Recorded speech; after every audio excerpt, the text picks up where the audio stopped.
they were having spaces. This is the first time I heard about it. Okay, so I will check those spaces out after this space. Thank you so much, Newstoter. Great space. No problem, no problem.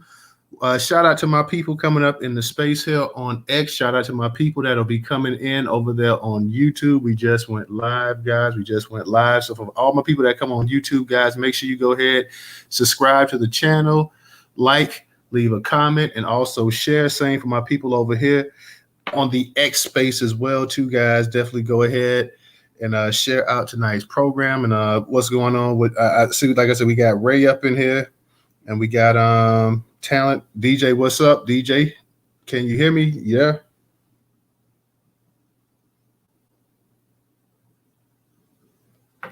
Give DJ a chance. I don't know if his mic might be. Yeah, I'm here. He's in the background. So what's good? What's good? Newstoter. What's good, baby?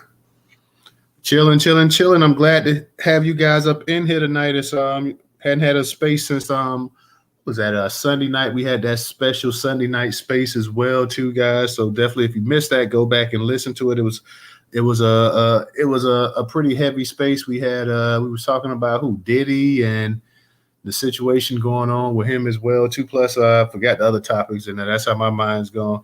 So yeah, go ahead and play back that space. Listen to that space. Catch it on either X or definitely go to YouTube and catch it there as well, too. And I was gonna have another space, and we're going to hold the space tomorrow night. We're going to be talking about RFK Jr. and the $5 billion. He's talking about if he became president, he would give reparations for the black farmers. And we'll also discuss West Africa's role.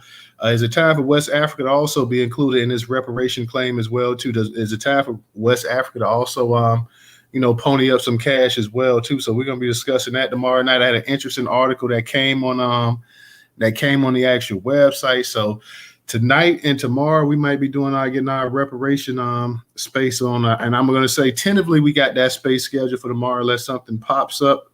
But tentatively I want to go ahead and hold that space tomorrow night, even if it's a little bit later than the normal 8 o'clock time. I want to go ahead and try to hold that space as well too. So we got my man Professional Punter in the actual space. Now, Professional Punter, he trolls a lot of the content from Newstoter, a lot of the articles. He leaves little emojis, and I tried to get the brother to come up here and speak a couple of times. I assume Professional Punter is a brother. I don't know. He may not be a brother, but he comes up in the space, and I will give him that. He comes up in the space. He loves to troll the posts and stuff like that. He loves to have his Thomas Sowell and his quotes and everything like that. I guess Thomas Sowell is a great man or whatever, but to each is his own. Shout out to all you guys coming in here. Carlos, Benjamin, Mary, Mr. Al, Mr. Finn. Let me go ahead and get this thing on. We might as well go ahead and start getting into the actual topic of the night, because I know everybody sees a reparation thing coming up. And also my man, Professional Punter, he's not a big advocate of reparations, I take it. Whenever he sees the reparations, he always posts Thomas Sowell, and Thomas Sowell's babbling about everybody was slaves at one time, and there were more slaves in North America than they were here in the Americas, all that stuff whenever we talk about it. So shout out to Professional Punter. He, like I said, he likes to troll me. He's requested a microphone a couple times up in the spaces, but he's never come up. So maybe one of these nights we'll get to actually hear him come up and speak and give his point of views on why he disagrees with reparations. But let me go ahead. This is from the Neo Jim Crow, one of our curation partners. It says, reparation bill passed California State Senate. Senator Steve Bradford announced 3 pieces of legislation related to reparations have passed through the California State Senate on May 21st. After 2 years of study by the California Reparations Task Force on the impact of slavery and institutional discrimination on African Americans in California, we are now taking action. These 3 bills are critically important for setting up the framework for reparations. Senator Bradford said, I appreciate my legislative colleagues who have directly faced this important issue and have shown great courage by passing these historic pieces of legislation. I look forward to working with the members of the Assembly to similarly pass these bills so we can present them to Governor Newsom for his signature. In a statement released by Bradford's office, the package of bills confronts the harms caused by both slavery and discrimination actions by the state and local governments, and establishes a way for people who lost property for racially motivated reasons to receive restitution. Bill 1403 is a foundation that would create California American Freedmen Affairs Agency to administer all future reparations. Bill 1331 would establish an account in the state treasury for the purpose of funding reparation policies approved by the legislature and the governor. Bill 1050 would provide restitution for Californians who lost homes or had their land taken without fair compensation as a result of the racially motivated use of eminent domain. Bradford was an early supporter of righting the wrongs caused by eminent domain when he sponsored legislation in 2021 that allowed the county of Los Angeles to transfer land seized from Charles and Willa Bruce and Manhattan Beach in 1929. I'm extremely proud to have authorized Senate Bill 796 that allowed the county of LA to transfer the Bruce Beach land back to its rightful heirs, the great-grandson of Charles and Willa Bruce. I commend Supervisors Janice Hand and Holly Mitchell's leadership in standing up to address racial prejudice and having the courage to right the historical wrongdoing. The county's plan will accomplish my legislation objective of ratifying the historic injustice that was done to the Bruce family, said Bradford at the time. The legislation was called the Framework as Reparation Model and became part of what a national narrative about what is owed to Black people in America for past injustice and what Black people owe to one another in the larger quest for reparation. Bradford's bill now moves to the Assembly for consideration. So like I say, shout out to everybody coming up in the actual space. I'm hoping that we can get Camilla Moore to come up in here as well too. I would love to hear from her. Now, Ray, you was giving a thumbs down earlier. So Ray, you up here, you want to tell me exactly why you was giving the thumbs down before we actually got going in the space? I know you got the little ones with you, but if you got a minute, let me know. You there? What's going on, brother? The reason why I was giving the thumbs down because I couldn't hear you. That's why I was giving the thumbs down. It had nothing to do about the topic at hand. Oh, okay. I was thinking. I said, well, maybe Ray's he's a critic of this whole reparation thing going on in California. So that's what I thought it might have been. No. You were talking. I say for a good 30 minutes, and no one. We could hear you, but it was just like you were like talking on headphones or something, like I am right now. And to be honest, I remember the last time you had this space, I believe we spoke to Camilla, and she was talking about, well, yes, we're going to do this, but it's going to include LGBT this and all this other stuff. And if you remember that space, it was like, I'm unapologetic about it. So to be honest, I guess I kind of am a critic, not that I don't want it to happen, but I just feel like there's going to be a trick bag in there somewhere. We need to really take a look at this bill and see what it really says before we, start getting happy. I'm not saying, I hope it is the right thing, but like I said, it's just knowing how tricky they've been in the past. I just want to actually see it for myself and read it for myself before I go believing anyone. I'm going to believe what I see, not what I hear.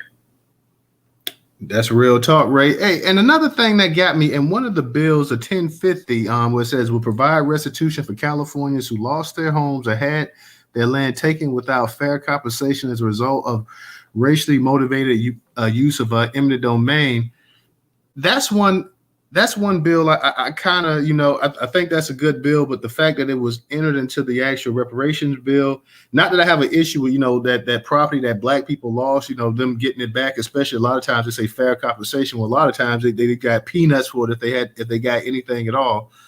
One thing though I see is that you have this situation in California right now. I'm not sure the city or whatever, but I guess it was this area, this neighborhood, and I cannot think of the name of what's going on, but they're talking about, quote unquote, giving the people reparations. It was a neighborhood, I guess, that was mainly Mexicans and had some Black people there as well, too. And I guess they were saying that eminent domain took place so they could build Dodger Stadium. And now you have those people that was in that actual neighborhood saying, you know what, we need to be compensated and this and that. And of course, they're sticking reparations to that. So I have an issue with that because I'm thinking that, okay, what happens, anytime that you have something that was, that may have been eminent domain, but it didn't particularly involve Black people, the actual claim, you'll have people using this actual bill here, talk about this reparations and stuff like that, something that should be set any bill in this actual reparation thing that's going that that just passed the California Senate should just be totally about the actual descendants of chattel slavery in my mind. Once it gets too broad, too wide, the thing that you got going on with the people over there, like I say, by Dodger Stadium or whatever, wherever they pretty much push people out so they could build that stadium. I worry about something like that taking place. I worry about in California, you'll start having all this stuff popping up, people saying, and people that's not even black or black Americans, descendants of chattel slavery, saying, you know what, we had this and this and whatever. And since you got this bill for eminent domain, we feel like we need our reparations as well, too. We got to get that. You can't make it race-based. It'll be unfair and this and that or whatever. So that one bill more than any other particularly caught my attention that I was like, well, I don't know, because right now, like I say, you have this situation going on out there in California. I forget the name of that neighborhood. I believe it was mostly Mexicans, but I do believe it was some black people that live there as well. And they're talking about reparations for the people in that neighborhood that was pretty much pushed out. And that's happened everywhere. Especially when you talk about building stadiums and arenas and stuff like that, they're known for pushing people out of these areas and stuff like that. But my main thing is that I don't want something that's supposed to be for reparations for descendants of chattel slavery. I don't want that to be something that can be used for other people to go ahead and say, you know what, this legislation is for everybody and we should be able to get this and get that as well too. And then the whole thing with reparations, because the whole reparation thing, the wording is just used too frequently. Like simply everything that happens, people say, well, this is reparations. We getting reparations for this. And I think it's that's one way of having to kind of lose its steam and lose its impact as well too. So I'm a little leery about that actual bill. I like the fact that they're talking about creating a foundation, having the California American Freedmen Affairs to, pretty much do the checks and balances for the reparations. I don't have an issue with that. But that 1050, the one that we just talking about, the eminent domain, to me, that's one that I think that you really, really would have to monitor and really keep your eyes on, because I think that's something that you'll start seeing people from all over. You'll start having white people, Asians, Latinos, all of them sitting here saying, hey, you know what? We was forced out. We was kicked out. We need reparations for this as well, too. Like I say, so I'm leery of any legislation that is specifically to address the harm for those that were descendants of chattel slavery in California, benefiting others. I think that the entire legislation that's set forth should benefit solely just simply those people there. Anybody else, I'm sorry, nothing against you. If you get legislation created for you for any wrongs that your people went through, I don't have an issue. But I can promise you, if you do get some legislation for your people that has something happen to them, it's going to benefit solely your people, and it's not going to benefit black people. So that's the one issue I do have right there. I'm a little bit leery of that. I don't like the way, eminent domain, like I say, it has been used to get black people left and right. But when they said we'll provide restitution for Californians, that's the thing too. That's what you racially motivated.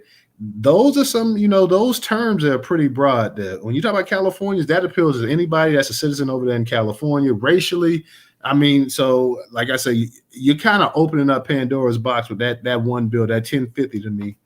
Ray, go ahead. You got it. What's going on, man? I'm gonna just say this real quick. I just feel like it's just a little too convenient. I do want it to happen, obviously, just as much as anyone else in this space.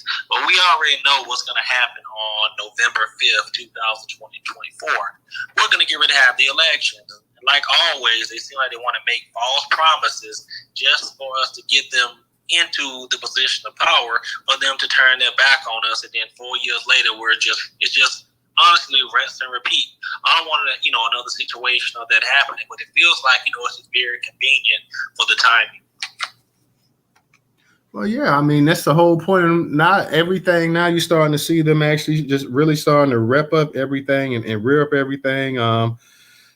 Now black men are starting to actually get some attention and focus with everything coming along. The whole time, black men have been ignored and this and that. But now you're starting to see Democrats make a concerted effort to go ahead and try to get black men's attention, because they're looking at the polls. They're looking at all these numbers and stuff like that. They're seeing that there's a big disconnect with black people, especially black men in the Democratic Party, and they're trying to sit up here. That was one reason that, you know, you had Biden at Morehouse, you know, for the graduation, the commencement, even though issue I had with it, I think that was a Sunday night space too. We talked about Diddy, Morehouse, and something else I can't remember down, but the fact that that, like I said, you got Joe Biden, he's sitting up here, he's trying to secure votes and this and that. And even at a damn commencement, they sitting up here talking about everything about you over there in Israel, Gaza, and they sitting up here talking about that the black people at the campus are really, what they're really upset about is that we understand that you guys are upset and basically heartbroken because of the Gaza, Israel. I'm like, man, stop. Yeah, no, black people don't want to see people mistreated and everything else. But the issue that black people have with you ain't got a damn thing to do with Israel and Gaza. It may have something to do with, hey, we feel like you taking money like you did with Ukraine and Russia and Afghanistan and all these other places, and you just emptying out, and then you're crying that you broke when we try to get something. But black people are not sitting up here, man. You know, like, I mean, you have some politically conscious young black students on college campuses across the country, but for the most part, black people are not really, thinking about the Israel-Gaza, Israel-Palestine conflict like that. So to sit up here and act like, that's the reason that there's a disconnect, like I just thought that was nonsense, to be honest. We got Let It Be Clear. Let me give a shout out real quick to EHZ as well too for his contribution on Cash App. Shout out to you, EHZ. I shouldn't say he, because I'm not sure if EHZ is a man or a woman, but shout out to EHZ anyways. Shout out to you. Let it be known. What's going on with you? How you doing? Hey. I think I just had a drive-by outside my house. Well, actually, I am. But that being said, I think it's unfortunate for us to be so short-sighted as to like minimize the overtures that are being made by or what's happening in California, and obviously, it shouldn't be surprising that Biden spoke at a HBCU, but any kind of overtures toward the Black American voter at this juncture should be seen to me as progress and a win, and I just hate to see that it just feels like we don't know how to win, or we can't handle winning. I was in a space earlier about is California reparations just dangling a carrot, and she was saying, oh, they're playing in our faces, and I'm like, how is that? I said, this is what we have specifically fought for over 4 years. We got exactly what we fought for in terms of the agency, in terms of actual legislation resulting from all those hours of activism, and then to have people automatically already talking about how it's not going to work and how it's just pandering, and it's like you just can't win. I mean, is it better that we be ignored? Is that what people are more comfortable with, or is it better that both parties are listening? Trump is going to the Bronx. He's the Republican Party is listening. Obviously, they can do more, but what it does is give us options, gives us leverage. And to hear people downplaying that, talking about how we're, being pandered to, and how they're just doing this to get votes. It's like, what the fuck do you think the political system is for? Real quick. I language real quick, y'all. Language. Let's not drop any F-bombs in here. Let's be careful with the language. But go ahead, let it be known. Yeah, so that's what the political system is about. You get something tangible for your vote.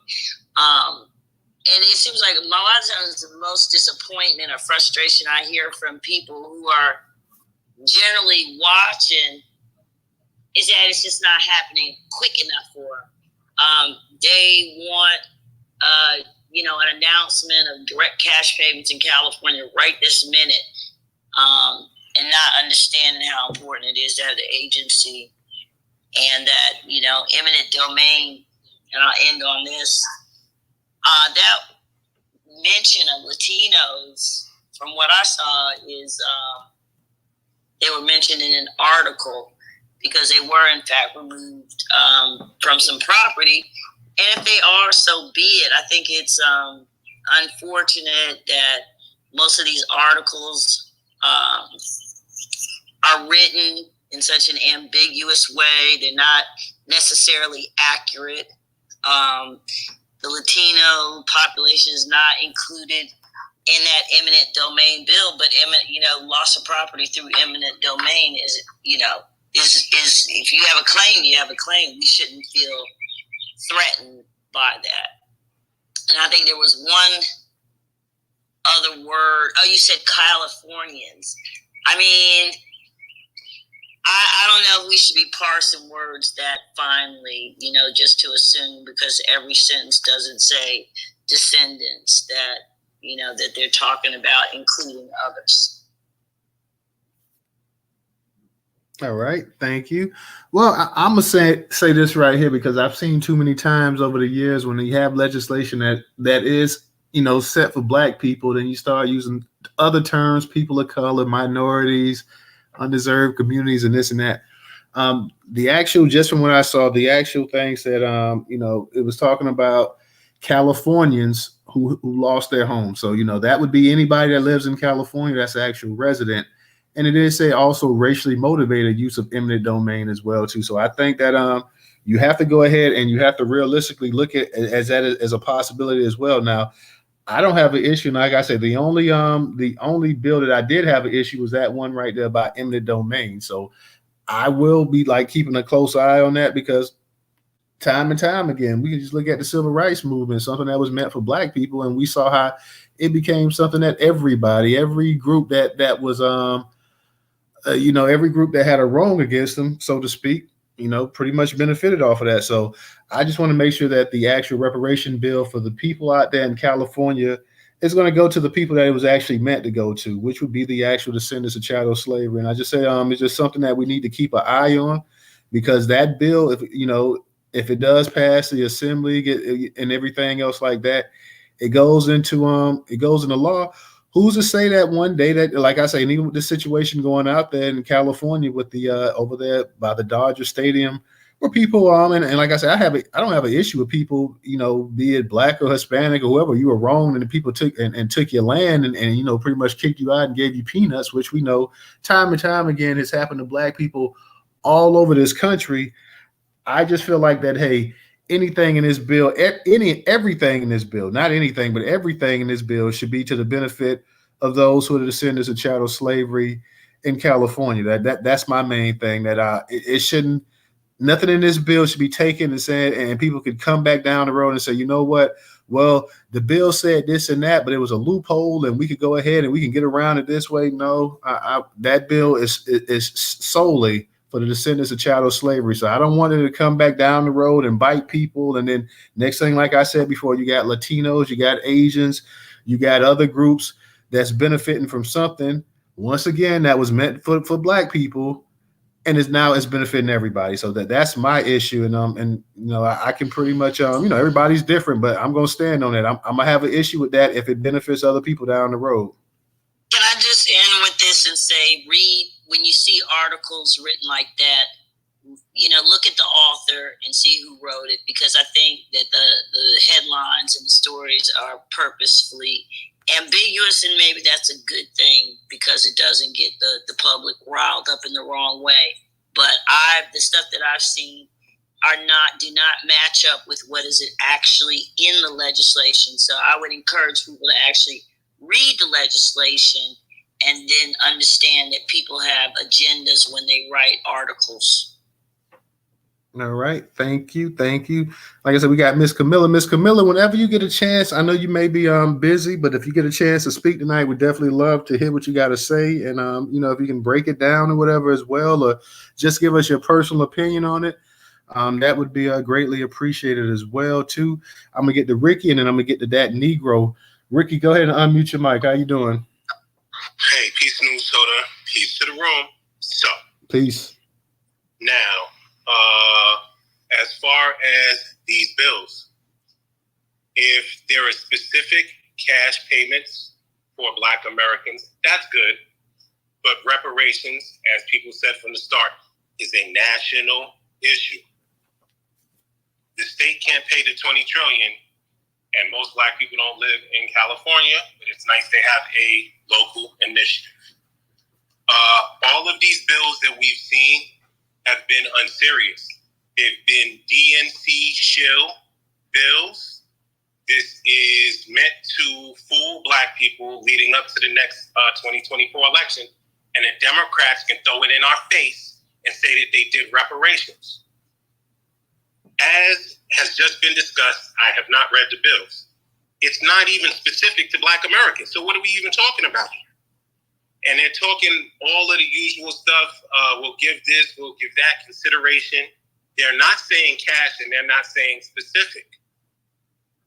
We have to say no to all of these shams.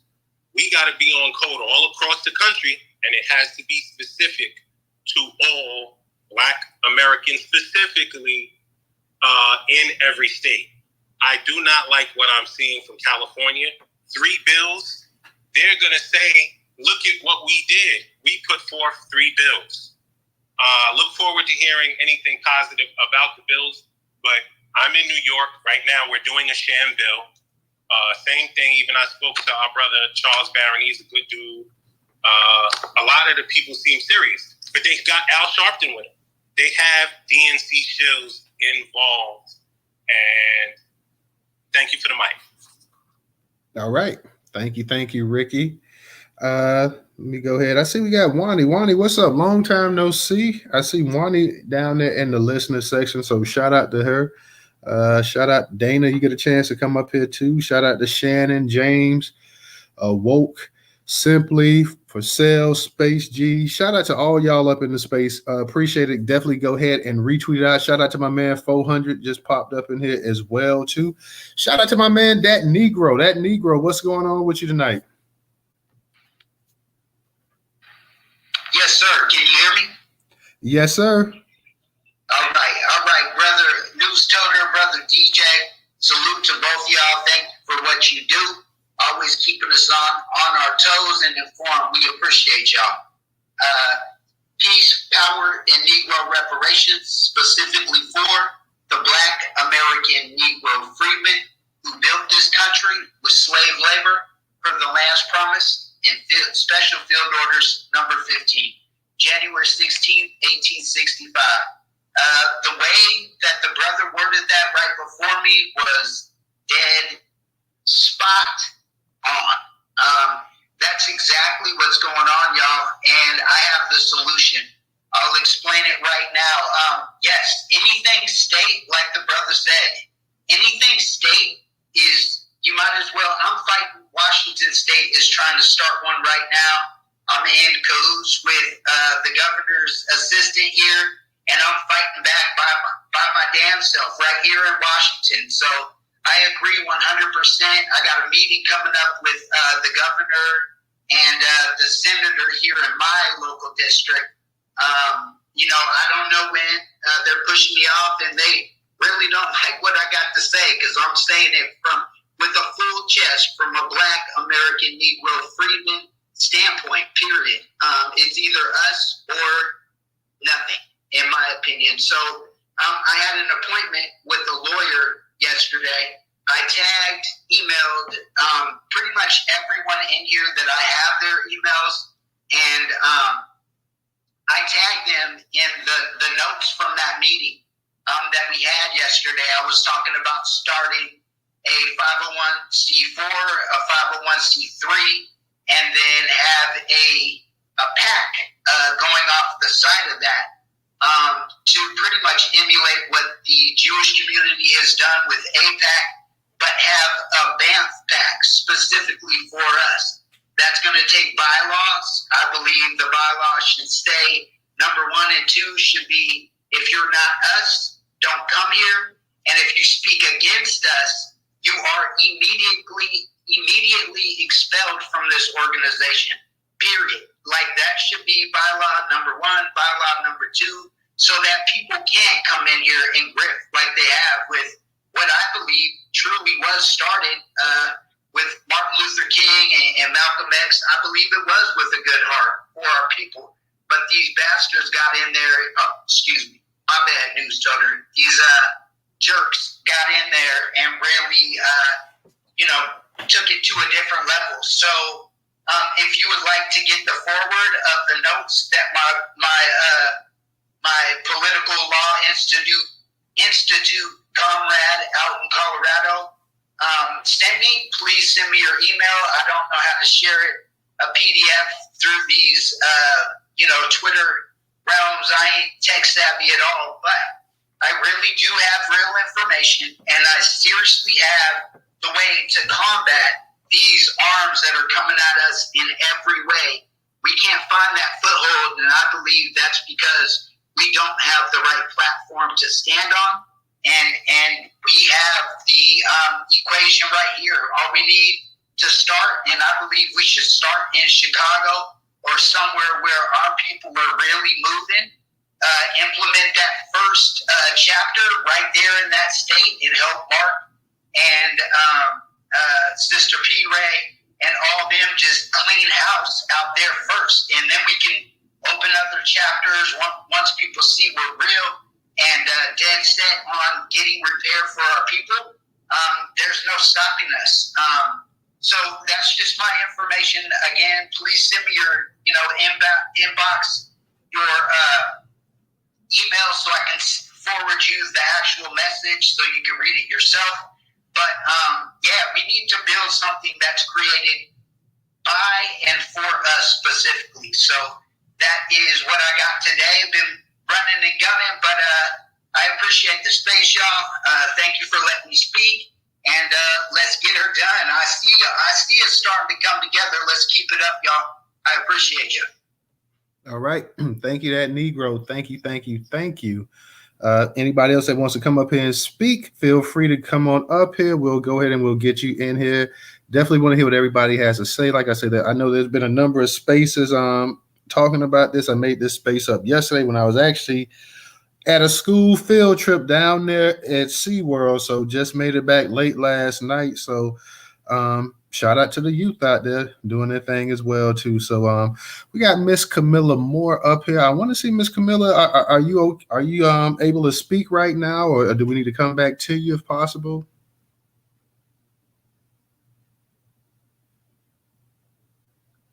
Okay, Camilla she may not be able to speak at this moment, but she is up in the speaker section, so I'm sure we'll get a chance. Yeah. I was going to say, let me get it in. Go ahead. Yeah, for sure. Shout out to the room, man. Shout out to the room. Make sure y'all sign up for Newstoter, NEWSTOTER.com/customer. So right over here, hopefully I'm going to another thing. Make sure y'all can still hear me. Hold on. I just lost my spot on this little website right here. Go back. Okay, and shout out to Miss Camilla Moore in the building too. Reparations out of California. So on the AP News, they wrote their little article about it, and it says this is what I've been into the business stuff lately, and just factoring in costs and stuff, and having to do cost projections for business. Hey, what type of material you need for the business? What's the resources you need for the business? How much is this going to cost? Put it down in the business plan so that way we know how much we got to loan you or whatever.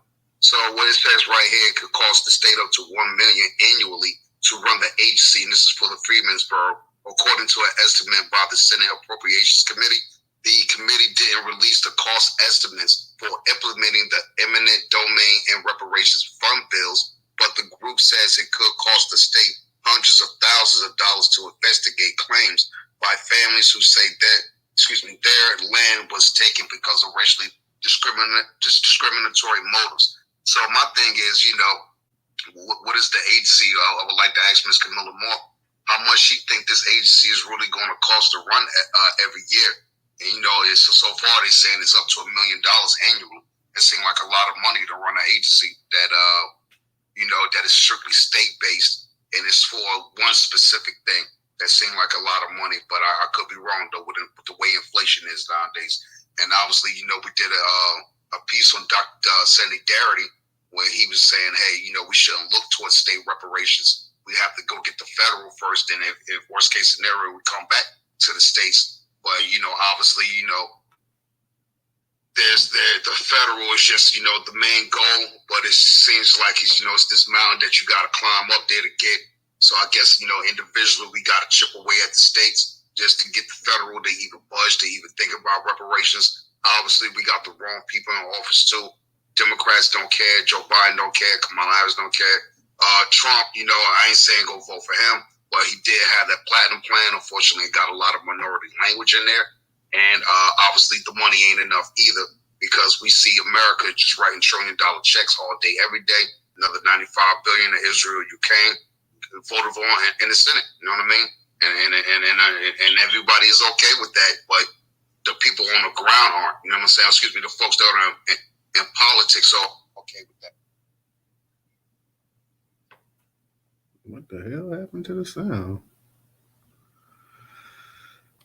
Hold on, the sound kind of just went out real quick, guys. Let me see if we can get this sound back up here. Can anyone else hear me? Yeah, I can hear you. The sound had went completely out, and I had to close it out and then come back in. Can you hear me? Yeah, you good. Go ahead. No, you got it. I missed the last little bit you were saying. Were you still talking, or? No, that's pretty much it. The amount of money that it's going to take to actually run this big. Yeah, you got to mute your mic. I got to get the feedback there. Yeah, mic check 1 2 1 2.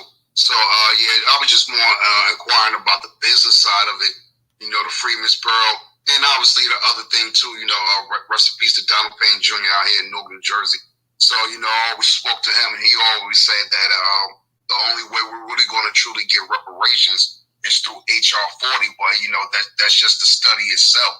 It has nothing to do with immediate cash payments. So it's like, and I also agree with you that, everything is being called reparations. Same thing Dr. Dirty is saying. Stop calling because they don't call it. You in the Matrix sound like. Say that again? You sound like you were in the Matrix for a second. Yeah, I probably could be, or whatever the case be. Let me turn my volume up a little bit. I got to restart my phone. I got all these apps open or whatever for sharing the Newstoter. Make sure y'all share the room out too. Make sure y'all share the room out too. Make sure y'all come over to the YouTube too and get up there and subscribe and like the platform. So yeah, that's pretty much it, man. I got some questions too, and it doesn't seem to be enough answers. But none of us here, person live in California. Hopefully, Miss Camilla Moore can answer some questions for us. But go ahead, Total. Okay. By the way, family, there was an update today for the app. So make sure your Twitter app has been updated. Real talk. Yeah, Camilla, she'll be right back. She stepped away for a second, she said, so she'll be right back. When she gets a chance to come back, then we're going to have her. Hey, sorry, I'm back. Oh, okay. I was actually on the phone with, thank you. Hey, how you doing tonight, Camilla? I'm doing well. How are you guys doing? We're doing pretty good. Good. So, Camilla, let me ask you a question. What's your whole thought on the news that came out of California the other day? What do you feel about that? Yeah, I think it's absolutely fantastic news that we have. There's I guess you could say about over 18 bills going through the legislative process right now that are related to, the task force's proposals. We recommended over 500 policy proposals. So I guess right now you have about 18, 19 or so bills that are either directly or tangentially related to essentially what the task force recommended. But what happened yesterday, which was really monumental, we were focusing on some of the more, I guess you could say, substantive bills to this first iteration of this legislative session that have, I guess you could say, advanced. They're in the most advanced stage of the legislative process. These three bills that we were focusing on yesterday, they received votes on the full California State Senate floor. And then now that they've passed the full California State Senate floor, they then have to go to the state assembly. They have to go through the whole committee process in the state assembly. Then it has to go to the assembly for a floor vote. Then it has to go back to the Senate for a vote because the assembly can make some changes, can make some amendments. So it has to go back to the Senate to ratify whatever changes are made, if any. And then, the ultimate final process is for the governor of the state to sign any of these given reparations bills into law. So the bills that, received, successful votes yesterday in the state Senate floor are as follows. SB 1403.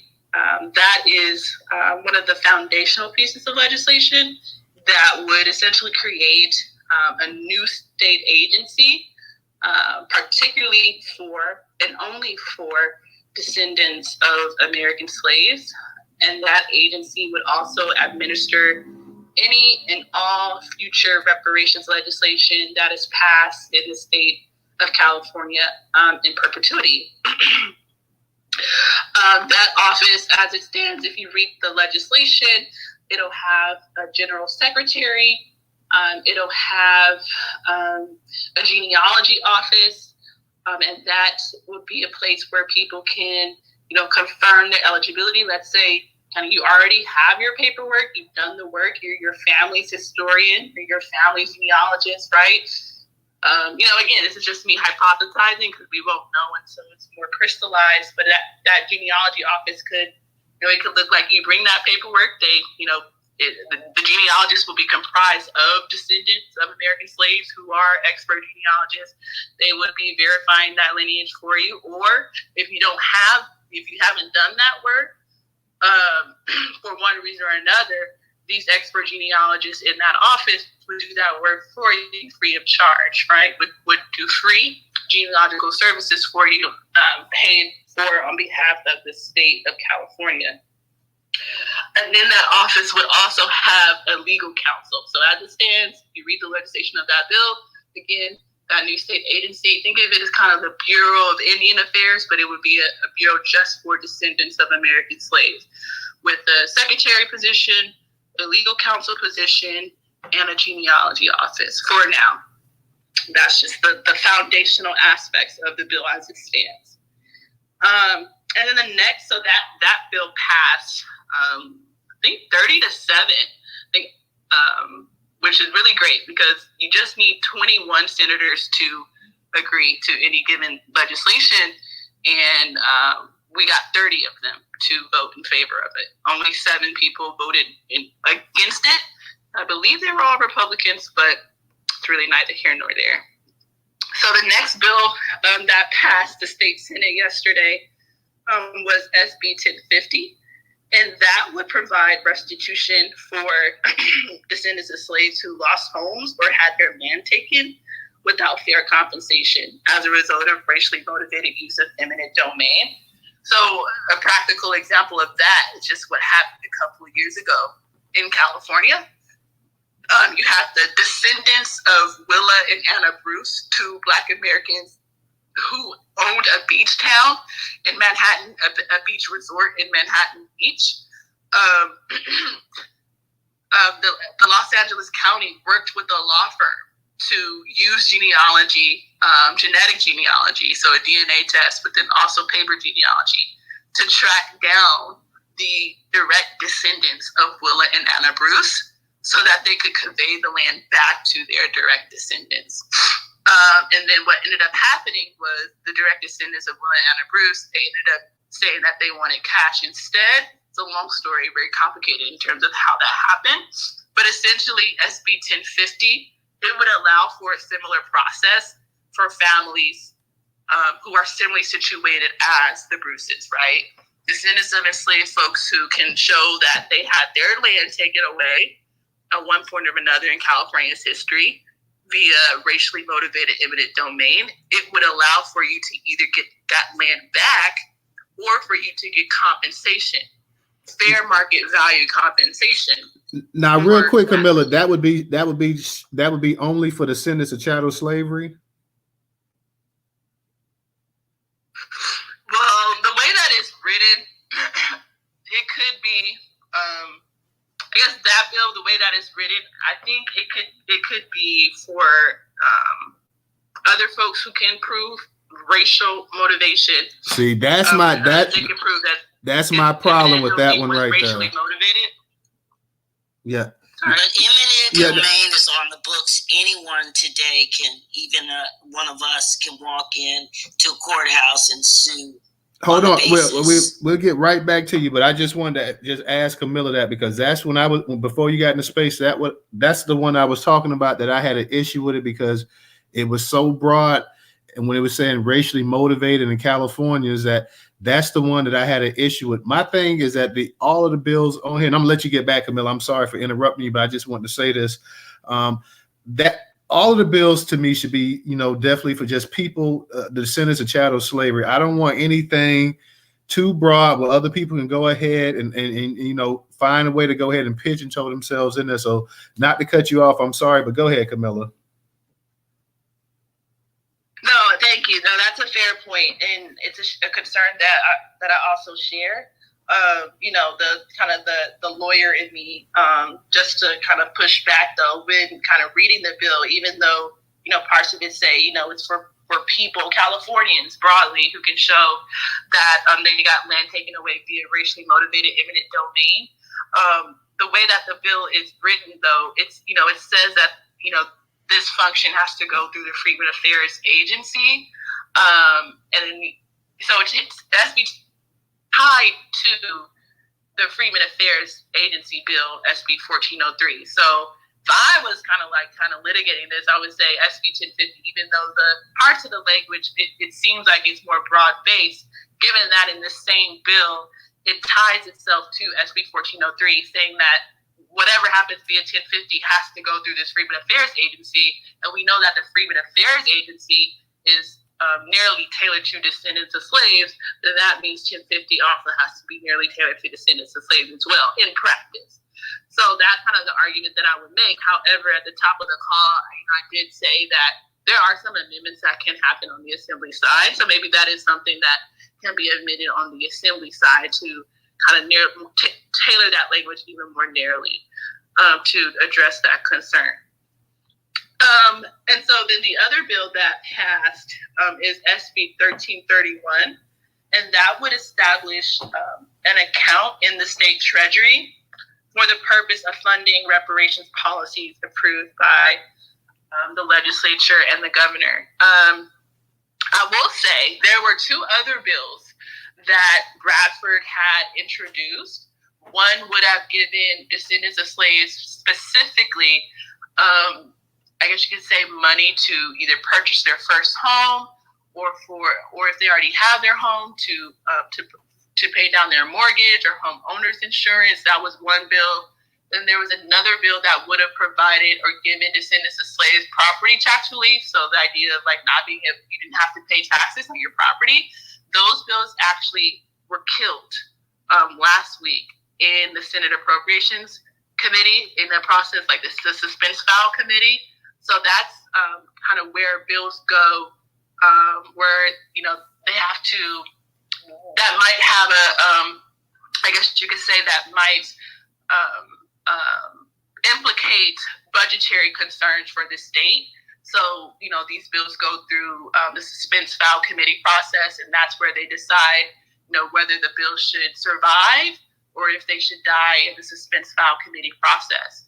And so of the 5 bills that Bradford introduced, 3 of them survived that suspense file process, and 2 of them died. And I think that's also partly why I think this is such a success, because if you read about the suspense file process in California, there's articles about it years on end that say, this is where bills go to die. Like if your bill goes to the suspense file, it's pretty much dead.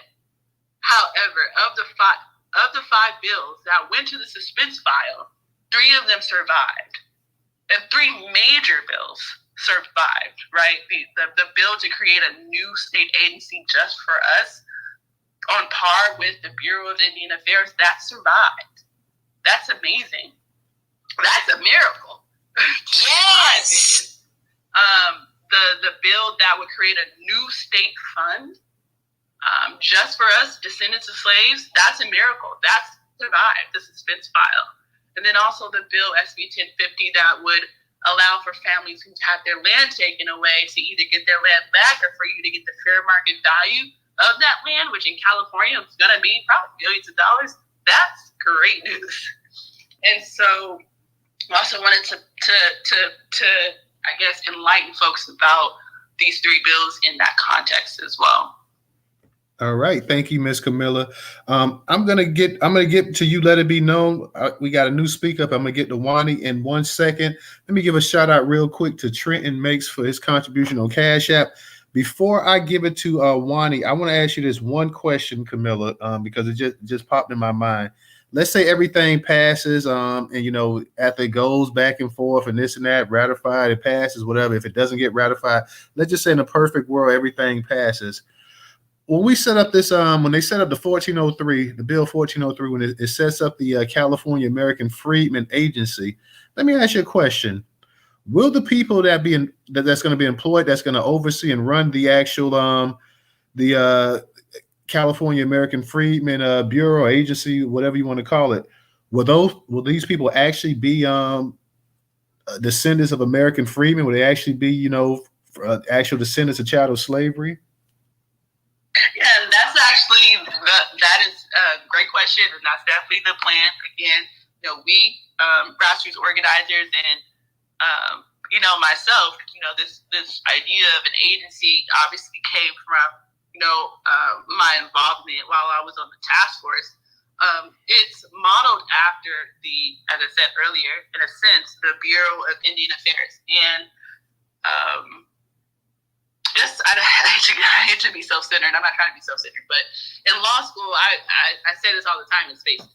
I was on the Black Law Student Association, but I was also on the Native American Law Student Association. I'm not Native American at all. I don't have Native American ancestry, ethnicity at all. But, you know, I joined that executive board because I wanted to learn from them. Because I feel like people take for granted the benefits that they get. People just think the government just handed it to them. Like, no, they actually had to fight for it through the courts, through civil disobedience as well, through various different ways. And so, you know, they fought for the ability to have their own agency. And they also fought for what's called the Indian Preference Statute. So that means in that agency, the Bureau of Indian Affairs, through the Indian Preference Statute, that allows for only Native Americans really to work within that agency, and it's completely legal. And so, you know, we want to model the Freedmen Affairs Agency to do the exact same thing, right? A Freedmen Preference Statute, descendants of American Slaves Preference Statute, where, you know, essentially we just want descendants of slaves in this agency because if the Indians can do it, why can't we do it? Yes, ma'am. Real talk. I just wanted to ask you that real quick. I'm gonna go ahead and get it to Wani, then I'm gonna come back to Let It Be Known, and I'm gonna get to you, that Negro, as well too. Wani, it's been a while since we had you in the Newstoter space. Hi. How you doing now? Good. How are you doing? I'm doing pretty good. Okay. I wanted to ask Camilla. First off, thank you for your work on these initiatives. I know it's a lot of work, and I've been keeping up with it. But you said you had about 500 initiatives circling around, going through the process of getting through these agencies. So I was wondering, I have a lot of questions, but I'm only going to ask one question. Which types of things do you have to define us as a particular group? Like, are there any more delineation things besides the Freedmen Bureau, which is really a great win, by the way? That's a good question. Well, I think that so all of this work in terms of the legislation, it's inspired by the work of the task force. So the task force, in terms of our work product, we're completely done. The task force is finished. We're done. We finished over a year ago. What did we produce? We produced, one of our work products was a 1,100-page final report on the different harms and atrocities that our people have endured since we got here. And also it includes over 100 policy recommendations. Sorry, I said 500, but it's really over 100 policy recommendations, around 115 policy recommendations. And so, you know, for any given legislative session, right, it's kind of impossible to bring all 115 of our policy recommendations and introduce them all at one time, right? And so what she had was the Black legislators picking up around 20 of our ideas, 20 of our final recommendations. Some, never mind, that's a whole another story, but around 20 of them they've introduced and translated into the state legislation. Lineage-based advocates, though we are focusing on, you know, a select group of legislation that we feel is very strong and is going to set the foundation for even stronger legislation like cash payments and stuff like that. To address the question around eligibility, again, that goes back to the work of the task force where we set the eligibility standard. And remember, that was over a year-long debate. It was very contentious around who was going to be eligible. Is it going to be all Black people, or is it going to be lineage-based just for descendants of American slaves? And the race-based standard almost won, but we fought tooth and nail for the lineage-based criteria to prevail. And so the criteria, the eligibility standard that the task force set was a lineage-based standard. So we advised the state legislature that, you know, the reparations legislation that they introduced needs to be lineage-based, essentially. And how do we define that? For now, we define that as, and you can see that language in any of these given bills of Senator Bradford, lineage of a free or enslaved Black person living in the United States prior to the 19th century. All right. Did you want to? Do people really understand what a win that is? That's my question. I mean, I have a question. Did you have anything else you wanted to ask, Wani, before we move to the next speaker? No, I'm gonna just try to look up the individual things just to see what it says. Thanks, Camilla. All right. Real quick, guys, I want to go ahead and say up in the. Can I go? I got you. I got you. Hold on one second. I'll take that as a yes. So Camila. Okay, hold on. Can you hear me? 1403 in the prop. Can you hear me? Let it be known real quick. I'm not sure if you can hear me or not, but I'm muting. I'm trying to say something real quick. I'm gonna get to you in the jumbo. He said no, you cannot talk. No, I said hold on one second. I can't hear the host. I can't hear anybody. Let me drop you down then and bring you back up. I'm gonna drop her down and bring her back up. Okay, up in the jumbotron, guys, we have the Newstoter membership. It's on the right-hand side. If you get a chance, go ahead. For as little as $1.75, you can support the platform. For as little as $1.75 a month, you can support the Newstoter platform. Also, for those that do not have that won't be able to join the membership, you can support us on Cash App, $Newstoter, $Newstoter. Newstoter is the largest Black-owned, Black American news media curation platform. Once again, $Newstoter, $Newstoter. If you do not have Cash App, we have the Venmo and PayPal up in the Jumbotron. Same for my people over there on YouTube, guys. On the screen, we got the newstoter.com customer link. You can click that and become an instant member of the platform. Support for as little as $1.75 a month. If you don't want to do that, you can support us on Cash App, $Newstoter, $Newstoter, and we definitely need that support, guys. We definitely need that support. So for anybody that can donate to the platform tonight for as little as $1, it would be greatly appreciated.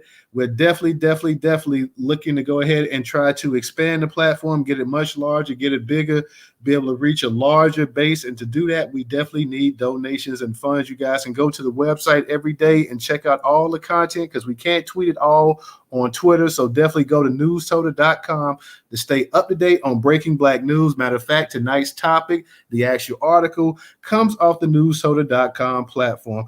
Most of the actual spaces come from the actual platform. So support us if you can. Like I say, for as little as $1, support Black-owned business. We always talk about Black people. Support Black-owned business. Support a Black business that support other Black businesses for free.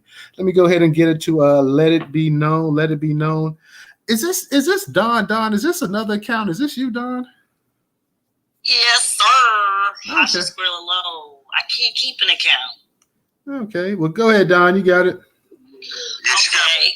Dozen accounts. I'm sorry for being disrupted, but it's a brand. So, Camila, I saw on the legislative flow chart that if a bill is passed through the Senate, which this did 30-7, I'm speaking of the agency, that it can, in fact, technically go straight to the governor's desk. That's one question. And my other question regarding the fund, I'm glad that it survived. They did remove a specific mechanism, so then I understand why that has to now go through assembly. They hash it out, maybe divert other funding, whatever, but that's what that has to go through. But do you think that on 1331 has a potential of delaying this, I don't know, longer than necessary, or has a potential of, I don't know, getting lost? And then the first question is, does 1403 potentially have the ability to go straight to the governor's desk? Thank you. Thank you. So two good questions. I think as to whether 1403 can go straight to the governor's desk, don't hold me, but I'm going to say no. I think the process is, the same thing. Like this week is the last week where any bills that originated in the state Senate have to pass, and then they're called House of Origin bills. This is the last week for House of Origin bills to be passed. So any and all bills that originated in the Senate have to be passed in the Senate this week, or else they die. And then once they pass, they have to go to the Assembly for their process. And any bills that originated in the Assembly have to pass this week, or else they die for this year. And the ones that pass are going to go to the Senate. So essentially, they swap bills once they're passed on each of their floors. Then each of those bills have to go through a similar committee process and then have to go to a floor vote again. Really complicated, but no, I don't think that 1403 can go straight to the governor's desk. It still has to go through the Assembly as well. And then I think you're saying to expect a decision in a week, though. Next step. Oh, no. So the House of Origin bills, the deadline is this Friday. So any bills originating in the Senate have to pass in the Senate by Friday. Any of the bills originating in the Assembly have to pass the Assembly by Friday. And then after Friday, they'll have until August 31st to pass any bills in the legislature. So August 31st is the real deadline for the state legislature, August 31st, to pass all bills. That go through that process. This August 31st is the deadline. And then after August 31st, the governor has a month. The governor has until September 30th to sign any of these bills. So that's the process. So in terms of key dates, this Friday, August 31st, essentially, with obvious dates in between that are going to be significant, and then September 30th. So, I explained the suspense files process, and I explained to y'all how two of Bradford's bills were killed in that process. I believe that's for SB 1331, the bill that created the new state fund. That in that suspense file process, that's where they deleted that funding mechanism, citing budgetary concerns, but they still allowed that bill to proceed. So essentially what that means is, if the bill passes and then the governor signs it, it's going to create a fund. It's going to create a fund, but the concern is going to be, well, where the money is going to come from. Because at first, the language was, 6% of, I think it was the state's rainy day, 6% of the state's rainy day fund or something like that. That's generally allocated to the state's general fund would have then kind of been diverted to this new fund. So the language that they deleted was essentially like a really great idea from Bradford to try to figure out, okay, well, this is a source of funding that we can, I guess, use at this first instance to make sure that we have a source of amount of money in this fund. So, but what was left there, though, was language that, the fund can get money from, the federal government, from the state, from local governments, from even private. Like they still have language in there that provides for the different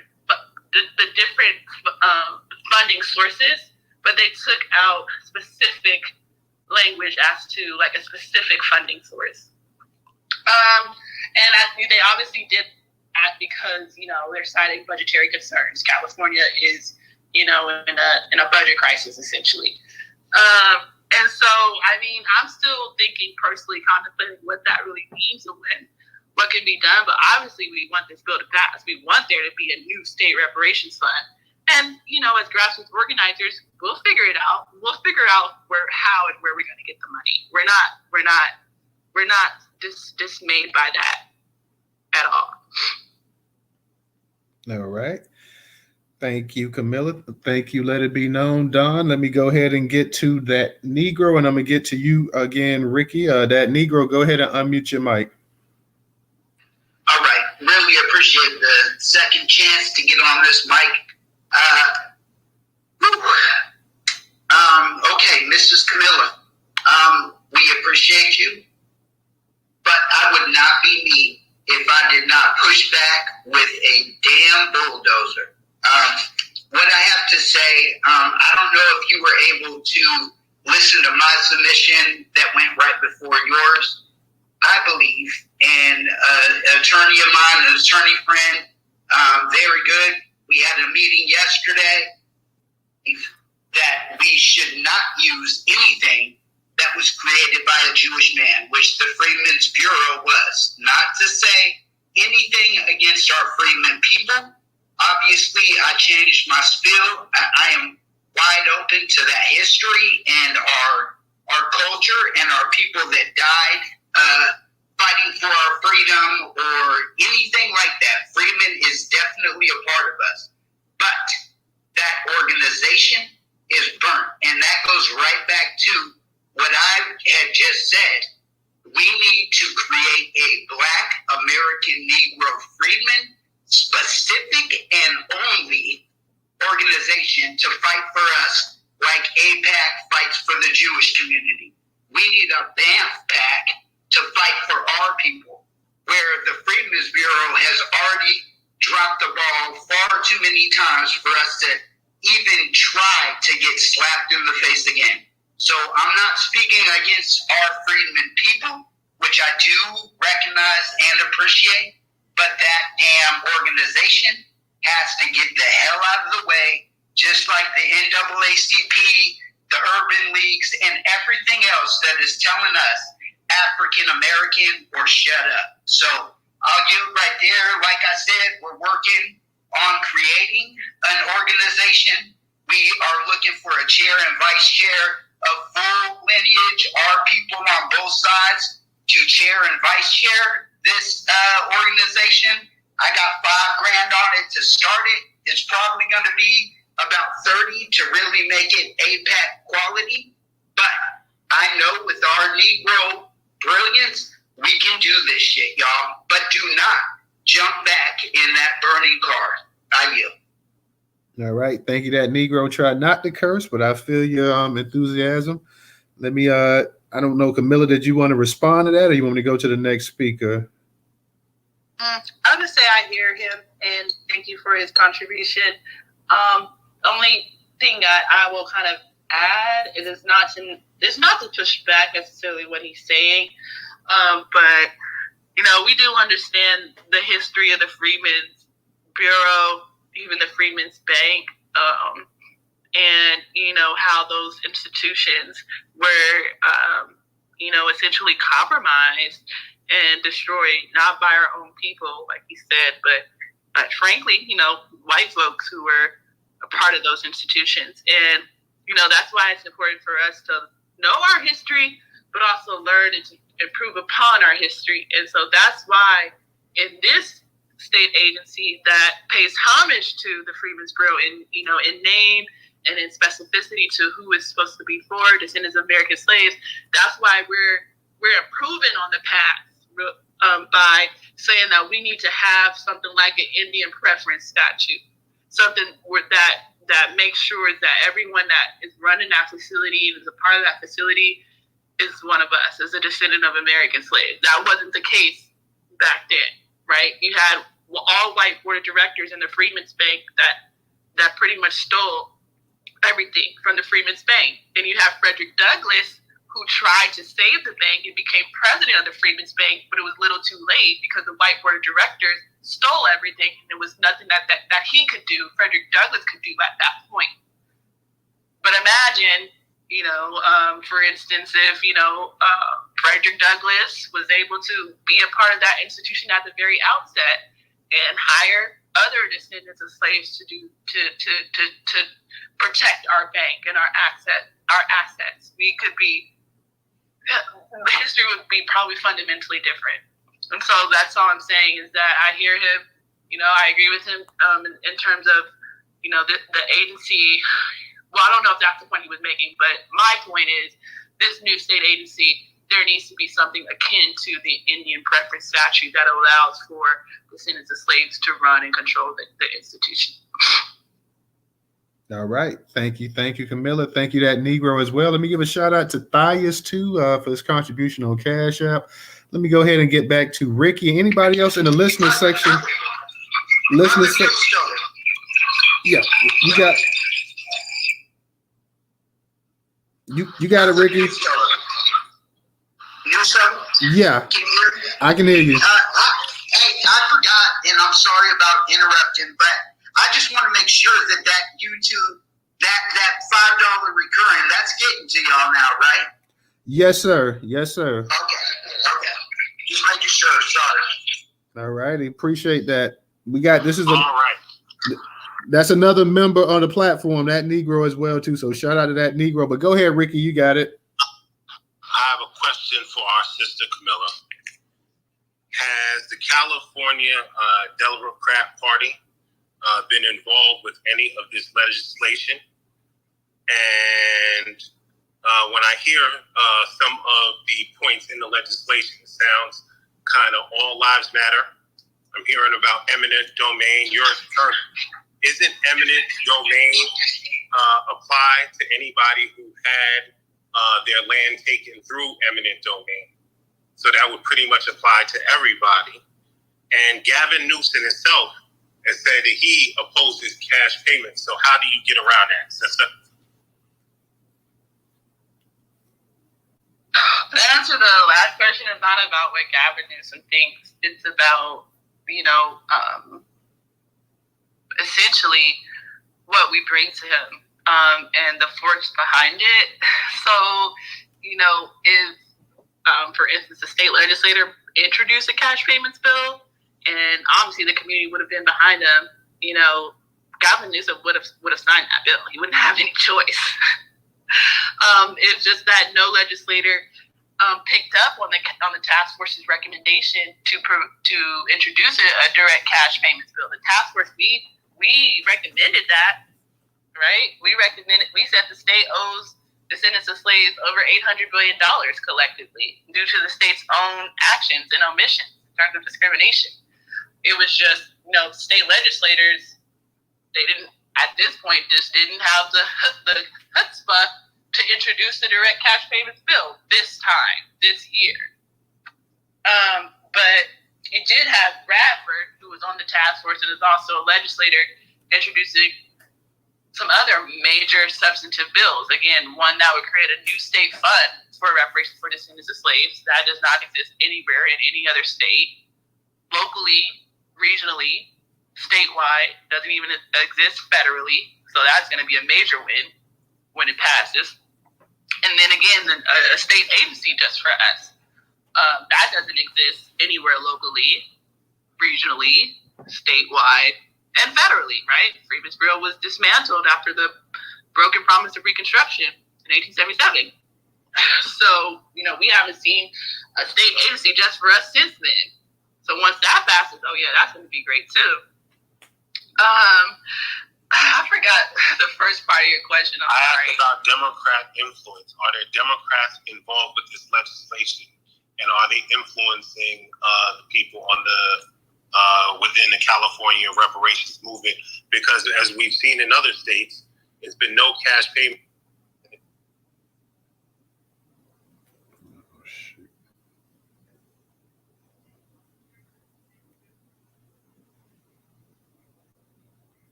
Against it.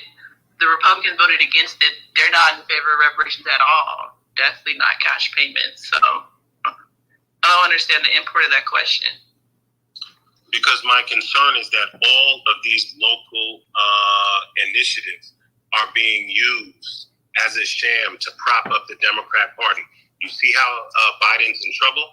You see how in 2020 there was a push against the Democrat Party for them to support reparations.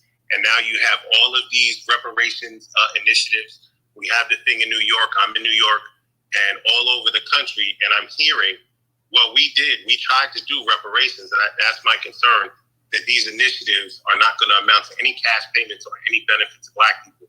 Just the Democrats saying they tried. That's my concern.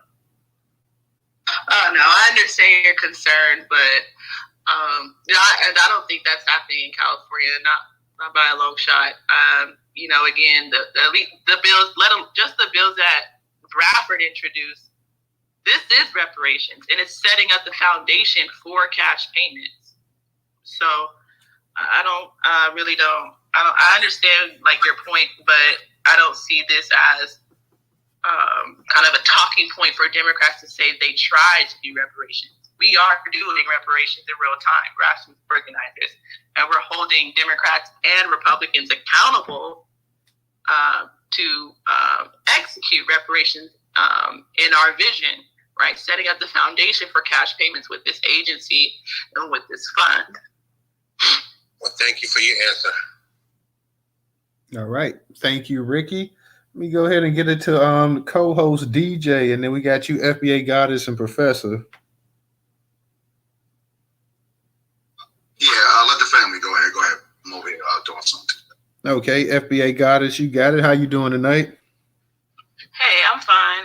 I just want to say this.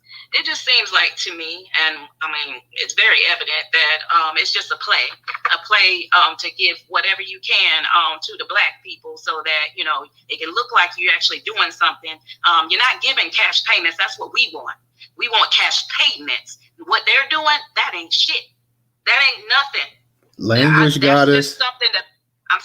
That's just something to do a placeholder so it will make it seem as if you all are doing something. I'm not falling for that right there. No, it's not done yet. It's not finished. Just because they signed a bill for whatever else they're giving out, until it's cash payments, we got to keep pushing forward. Thank you. Yeah, that's the exact point that I'm making. I'm making that exact same point. And again, this is someone who has studied reparations also from the international context, right? I've been the one that's been educating folks about, in part, what reparations looks like at an international level. Under international law, there are 5 forms of reparations. Compensation is the first one, direct cash payments. Then there's restitution, rehabilitation, satisfaction, and guarantees of non-repetition. To your point, FBA Goddess, of the 19 bills that have been introduced by these legislators, all 19 bills touch on 4 of the 5 forms of reparations under international law.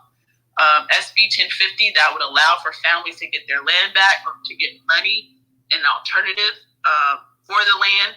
That's a form of restitution. under international law. There's another bill that passed through the Assembly that would require the state of California to apologize to descendants of slaves for the atrocities committed against us. That's a form of satisfaction, right? That's a form of reparations under international law. The creation of a new state agency to guard and protect our rights and to provide services to us, that is called guarantees of non-repetition. That is a form of reparations under international law. That agency is part and parcel of the state guaranteeing to stop repetitively harming us. And then rehabilitation. There's some bills that relate to, rehabilitation of us in terms of mental and physical health and stuff like that. So to your point, the only form of reparations under international law that is missing out of these bills that have been introduced in this first year is cash payments.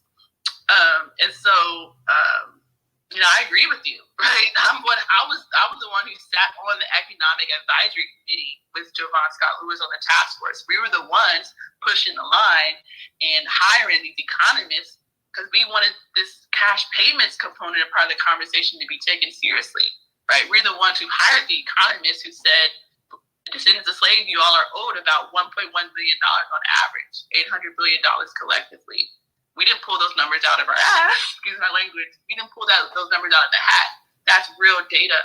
That's real evidence that we got from these economists. And so to your point, this is not sufficient. And under international law, you are right. This is not sufficient. What we have right now in terms of 19 bills is not sufficient because under international law, in order for a reparations program to be full and effective, it has to include all 5 forms. We're 4 for 5 right now. We have to get that last form of reparation, the first form of reparations, which is direct cash payments.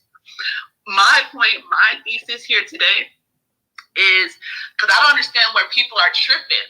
People are like, oh, this is a play. This is a ploy. I understand people are emotional. People are in their emotions, and it's okay to feel that way.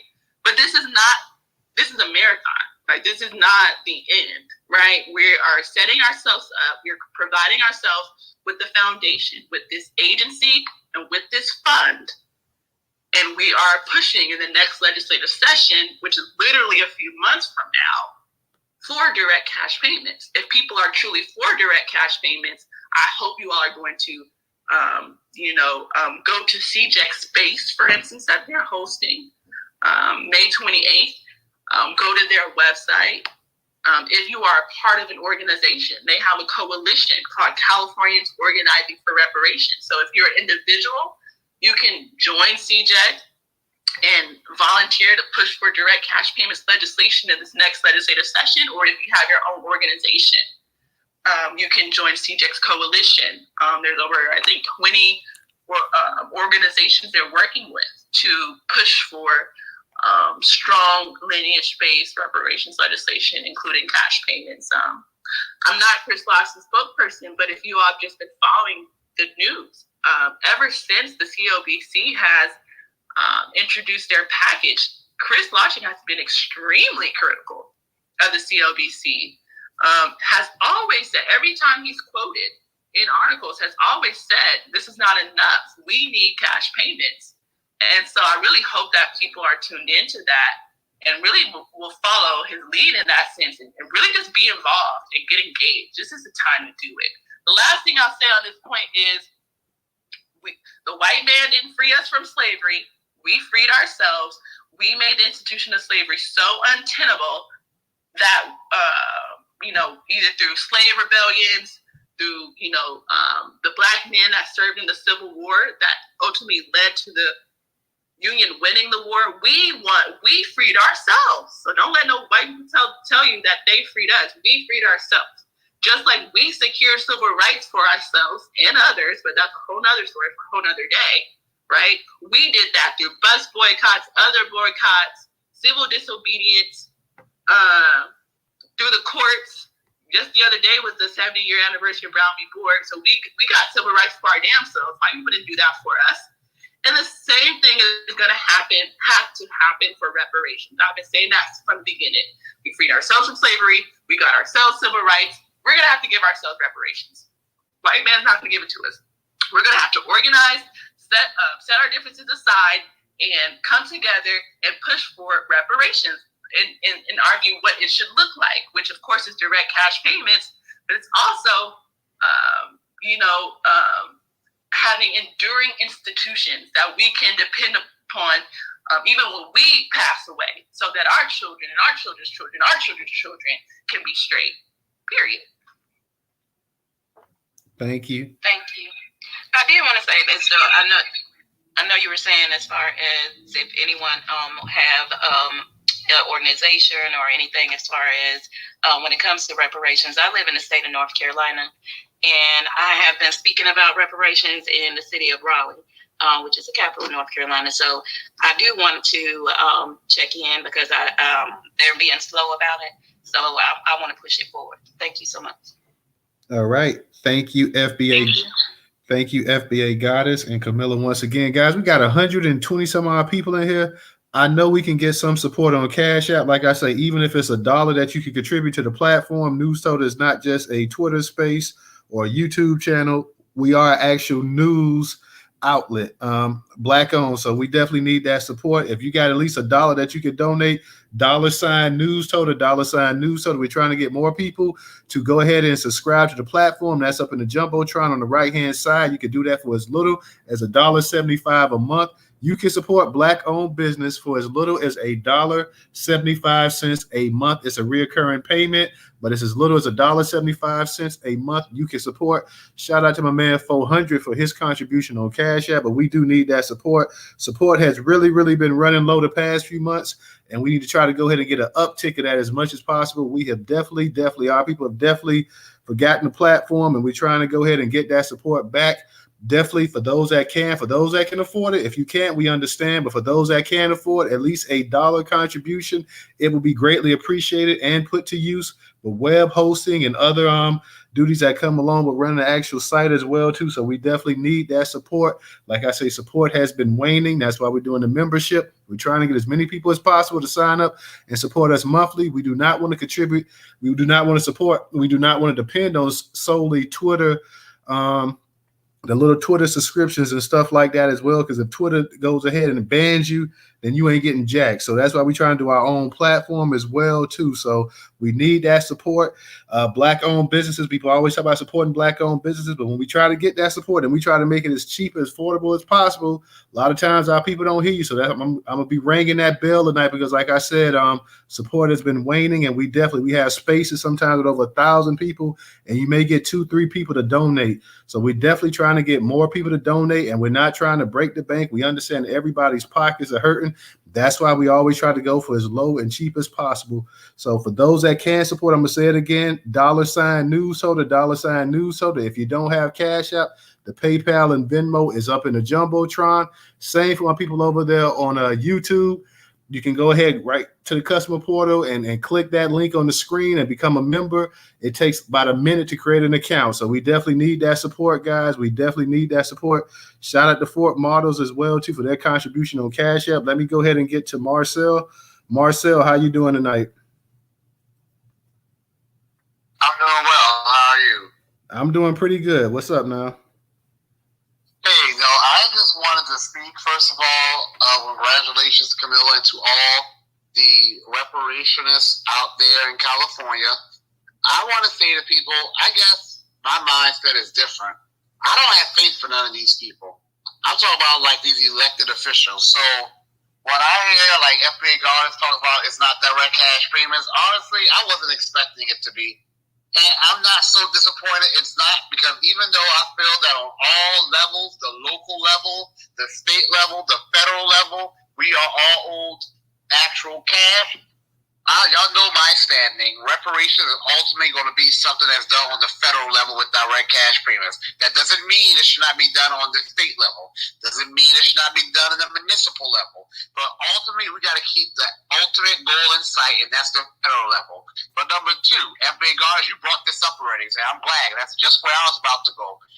Anyone who has a complaint about how things are going, don't run your mouth. Run for office. Because at the end of the day, that's how things get done, by running for office. Camilla, CJ, all of them, Those are people who are activists on the ground. They organize and petition the government. At the end of the day, the legislation is going to be sponsored, at the very least, by people who are elected in office. So don't run your mouth, run for office, or get on the team of a reparationist who is running for office. I don't know what world we're living in where we think stomping outside of a building is going to actually dictate to the extent where we would like to see how a legislator is going to vote. We have to be those legislators. I'm not saying that we need to take over entire state legislators. We have done it before. South Carolina, my native state, is the state that had a majority black state legislator shortly after slavery ended. So we've done that before. But even if we just get a significant minority of the seats, we can have a large influence. So if we want more from legislation, then we need to become the legislators. That is a point I've been hitting on for years now. I'm going to continue to hit on it. But it seems like some of us are not getting the message. So we can be mad. But my model is going to be not how are you feeling, because we're all mad. I'm mad. If you are, like James Baldwin said, if you're conscious, you're going to be in a constant state of rage. We're all mad.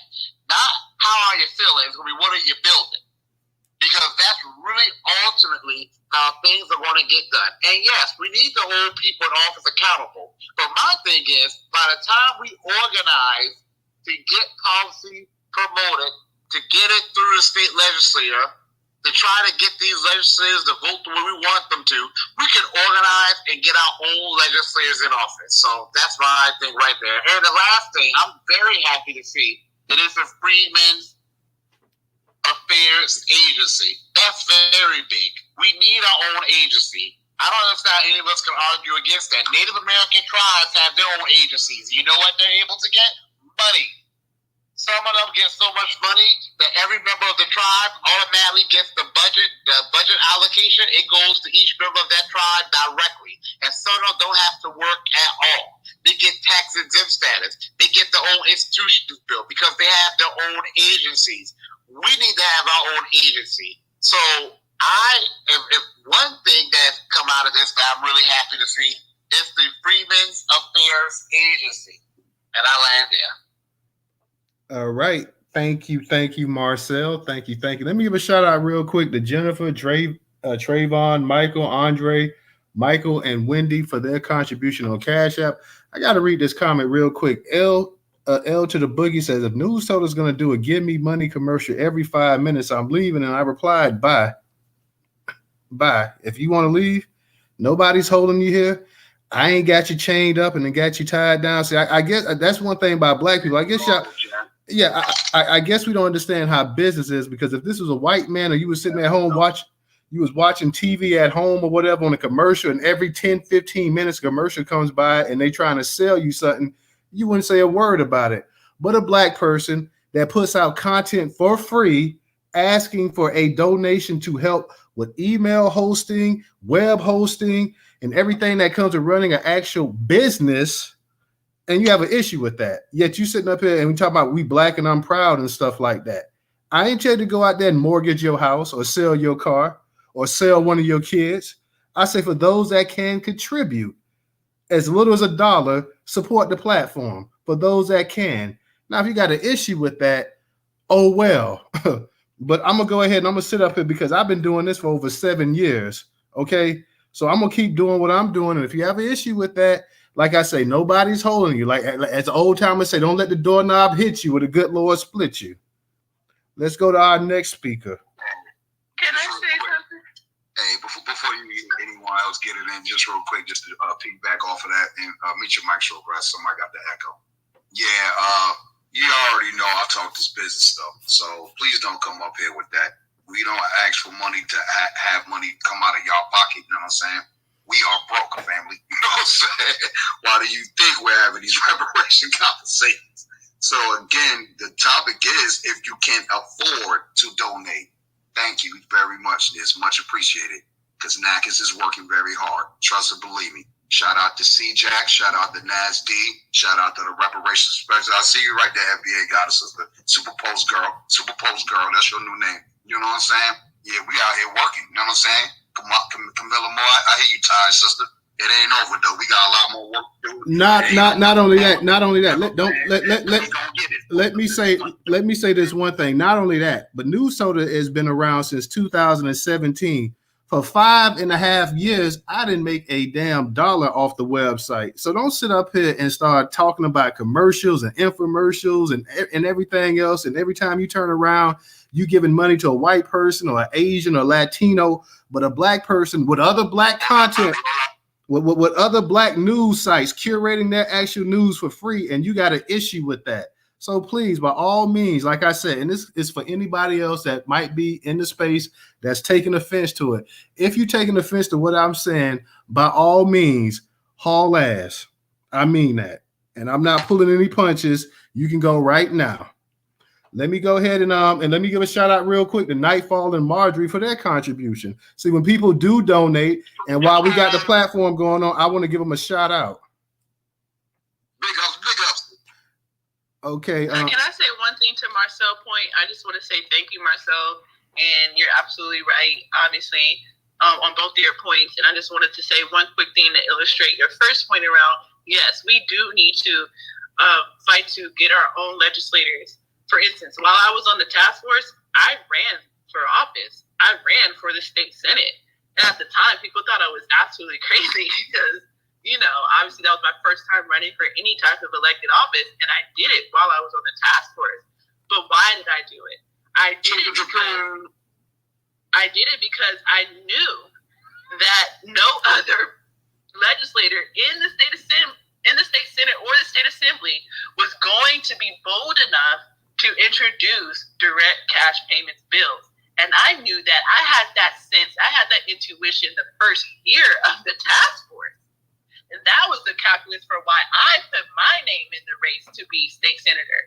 I didn't win because I ran at the very last minute. I didn't raise any funds or anything like that. I got 10,000 votes off the strength of my name, off the strength of what I do. I didn't get a penny. I got almost 10,000 votes. And I put my name in the race at the very last day. I did barely any campaigning. But again, I did that because I was like, if I become state senator, I am going to be the one that's going to be bold enough to introduce a direct cash payments bill. And so that just illustrates Marcel's point. We need to, get our people to start running for office more so that we can introduce the bills that we want to see. All right. Thank you, Camilla. Let me, I see Princess L Bay, I see you're up here. I don't know if you want to speak, if you want to say anything, because I know you've been up here for a while. Yes, I do. I would love to say something. I would love to say thank you, everyone. Thank you. Donate to Newstoter. Marcel for Congress. Make sure we're donating to people that are pushing our causes and that are fighting for us and their content.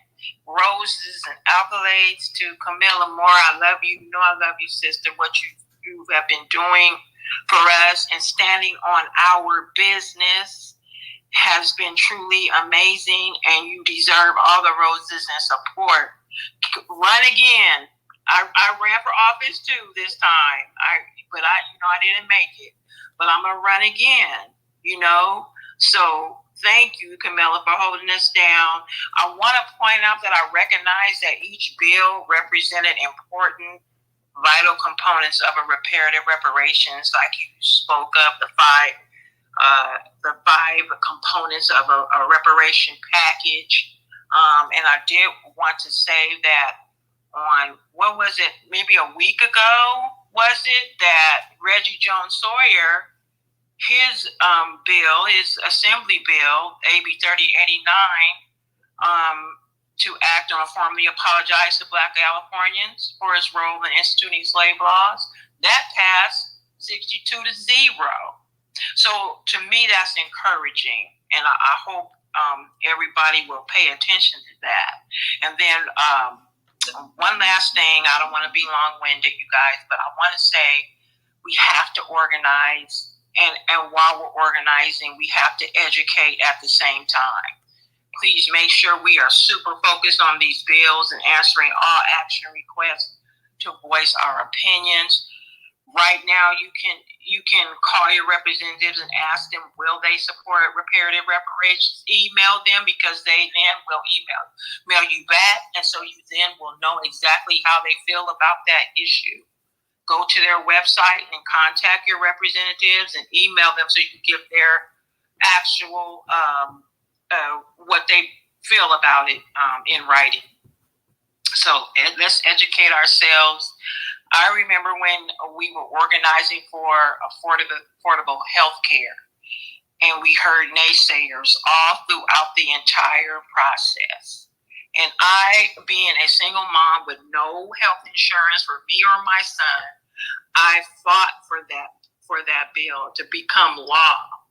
I knocked on doors. I made phone calls. I donated when I could. I did whatever I could.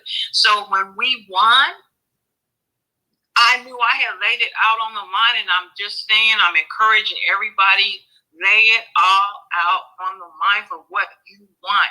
Yes, your points are valid. It's not enough. We should all be saying that it's not enough. It has to match what a real reparative reparation is. Run for office, to have a large platform, demonstrate, all of that is necessary. I love you all. Please keep doing what you're doing. Thank you, sister. Appreciate you. Thank you for coming up. Thank you. Let me give a real shout out to Letitia real quick for her contribution on Cash App. Let me go ahead. We got Mark up here. FBA Goddess, you had your hand up. I don't know if you want to speak. Liz, I saw you just came up here. I'm going to get to you, Professor, and DJ. I know you guys, you the host, so I know y'all always like lay back in the cut some. But Mark, go ahead and unmute your mic. Yeah. To the guy that feel like there's something wrong with you raising money, you wasted too much time with him. You know, freedom ain't free. So now, and most of these people don't do no fighting. So you know, that's where his comment comes from. It shows you that he's not involved in anything, right? But secondly, I just want to speak to what Marcel said in terms of running candidates. Quietly, your black caucuses across this country is working to undermine any moves that we're pushing against the Democratic Party. I'm telling you. Now, you see what the Republicans are doing, but it's like y'all blind to the fact of what these Democrats are doing. Here's what they just did here in the state of Illinois, because they knew that we were slating candidates for real. It wasn't just talk. The Black Caucus led the charge to go to the White Caucus and block the slating process. All right? And so when you go to get in these positions, don't be shocked to know that these black Democrats are going to strongly work against any moves that you're making. Some of them might work with you, but a whole lot of them don't. So again, with us slating candidates, it was the Black Caucus who went to the white Democrats and got them to pass a bill. In less than 24 hours, they eliminated the power that we had to slate candidates for the general election. All right. Thank you, Mark. Thank you. Liz, I see you up here in the speaker section. Did you want to say something? Yes, I did. Can y'all hear me? Yes, we can. All right. Thank you so much for... You might want to drop down or get off your headset. It sounds like you're in the Matrix already. I can hear her okay. Okay. Yeah, it sounds like she's in the Matrix. She sounds fine to me. Yeah, she sounds okay to me. Yeah, she sounds fine. Okay. Well, one, Camilla's sister, I just want to say thank you for all the work that you have done here in California. You know that we at Word in Black have called on you a few times to come and talk to our audience about what's happening with reparations. And I cannot commend you enough for the hard work that you have done in leading this movement, not only here in the state of California, which, as y'all know, is, what are we, 4th or 5th largest economy in the entire world? So that is no small feat that you have accomplished out here, and that you are effectively setting an agenda and changing the narrative for reparations nationally. And I just wanted to commend you for that, because it cannot be said enough how, I just want you to know, sister, that we see you. We see you and we honor you in all of the work that you do, and it is appreciated. That's all. Oh God, thank you so much, Liz. I really appreciate you. Thank you so much for your kind words. Thank you, Liz, for coming up speaking. Let me go ahead and get to FBA Goddess. Did you I appreciate Word in Black too. I want to highlight her platform as well. Word in Black is a great platform, y'all. Yeah, Word in Black is pretty good. My curation partners, they sometimes curate content from there. So yeah, Word in Black is on top of it as well. FBA Goddess, I know you had your hand up. Did you want to say something? Yeah, I just was gonna piggyback off of what Marcel when he was speaking about people going into to office. If you can't go into office, what you can do though is you can help people that are. Marcel is running right now, and he needs help. So he does need help as far as phone calls, anything, as far as mailing, things of that nature. So if you can do that, tap in with him so you can help him get in office. That's what we need to do. Get our people in, as he said. Thank you. All right. Thank you. We go ahead and get to Professor. I know you had your hand up a while. I hope you still remember what you had to say. I know it's been a minute. Yeah, thank you, Newstoter. I was just going to ask Sister Camilla regarding these three bills. Is the language actually tailored towards Black Americans? Like, all three bills are going to be tailored towards us only and not other groups? That's what I really want to know. Like, is everything tailored towards Black Americans, the group that has been terrorized, oppressed, and everything else that you can think of that has been done to us in this country? I just want to make sure that this is tailored to us and not like this minority language or people of color language. You know how these legislators or lawmakers try to throw in other code words to bring in other people, and we got to do something about that. We just can't let other people cape or come into our what we're trying to get done here. We just can't afford it anymore. So that's what I want to know. I mean, can you speak to that? Yes. So yes, other three bills, and I'm going to look on my timeline right now so that I could, because I did a thread a few months ago on the bills, and I included like the actual text of the bills. So that might be a good reference point for us to collectively review the language. But while I'm doing that, I'll answer your question and say yes. We're not using terms like Black though, like Black American, because we're in a realm in California where race-based affirmative action has been illegal in the state in the areas of education, contracting, and employment since 1996. And so that's why we're using lineage-based language like descendants of persons enslaved in the United States. So I said our criteria, is retrospective, which is fine. Our criteria is if you are a descendant of a person who was enslaved in the United States or a free Black person living in the United States prior to the 19th century, you're eligible. And so that's why SB 1403, that would create this new state agency, it is lineage-based specifically. The language is narrowly tailored to descendants of persons enslaved in the United States. Same with the fund. Same with the bill that creates this new reparations fund. So this is not a state fund for reparations for everyone. This is not a reparations fund for people of color. This is not a reparations fund for marginalized communities. This is the reparations fund specifically for descendants of persons enslaved in the United States. And that's what really makes what happened yesterday very significant, because this is the first time, even since the Reconstruction period, the late 1800s, where we're seeing legislation on the state level that's specifically tailored to descendants of slaves. And so we talked about 1050. 1050 is a little nuance, SB 1050. That is a bill that would allow for families to get their land back or for them to get cash for their land if it was stolen via racially motivated eminent domain. So on its face, when you read the bill, I think some people may come away from it by saying, oh, this bill is, of the three bills, this bill is not lineage based because it's saying, it's using terms like communities who were targeted via racially motivated eminent domain.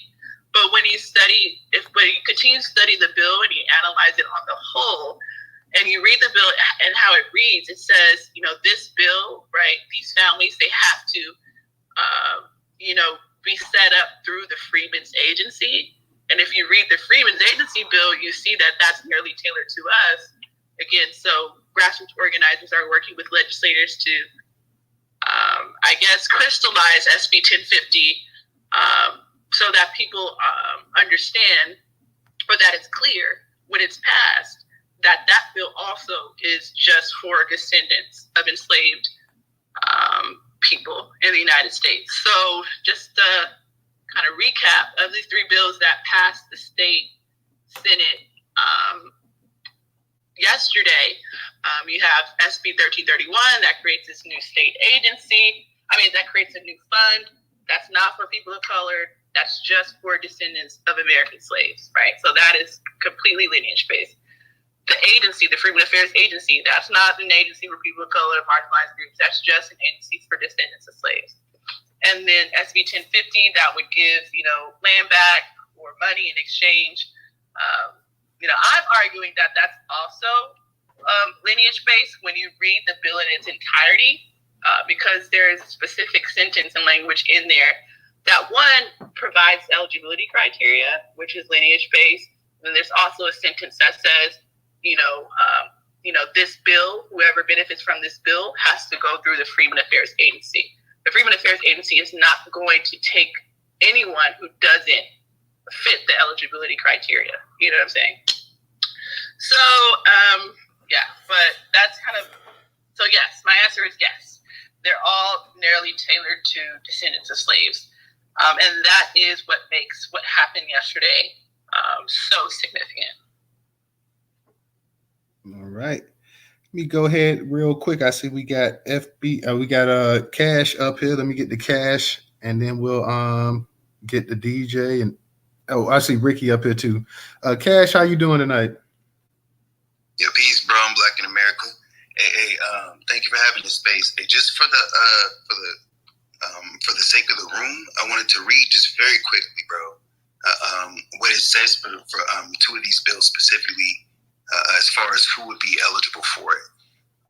In the bill about home ownership, it mentions a descendant, and it says descendant means an African-American descendant of a chattel enslaved person or descendant of a free Black person living in the United States prior to the end of the 19th century.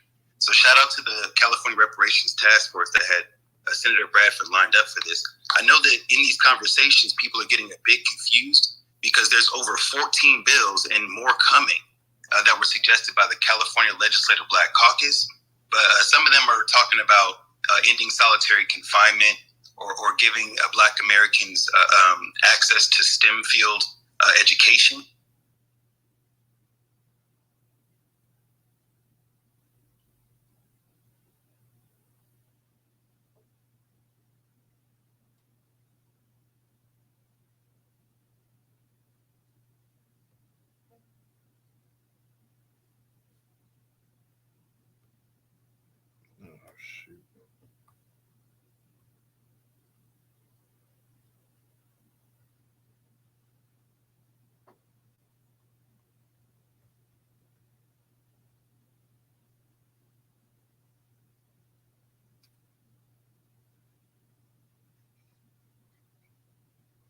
Oh, the sound and went out, y'all. Hold on 1 second. The sound went out on YouTube.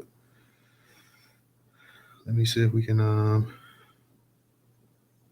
not YouTube, I'm sorry, but on X, guys. Let me see if we can get the sound back. Yes, the sound on X American chattel enslaved person or descendants of a freeback person living in the United States prior to the 19th century. So, Professor, I hope that answers your question. I'm just looking at the bills, and I can get you the links to them. And anyone who wants to read these bills, I can get the links to you as well.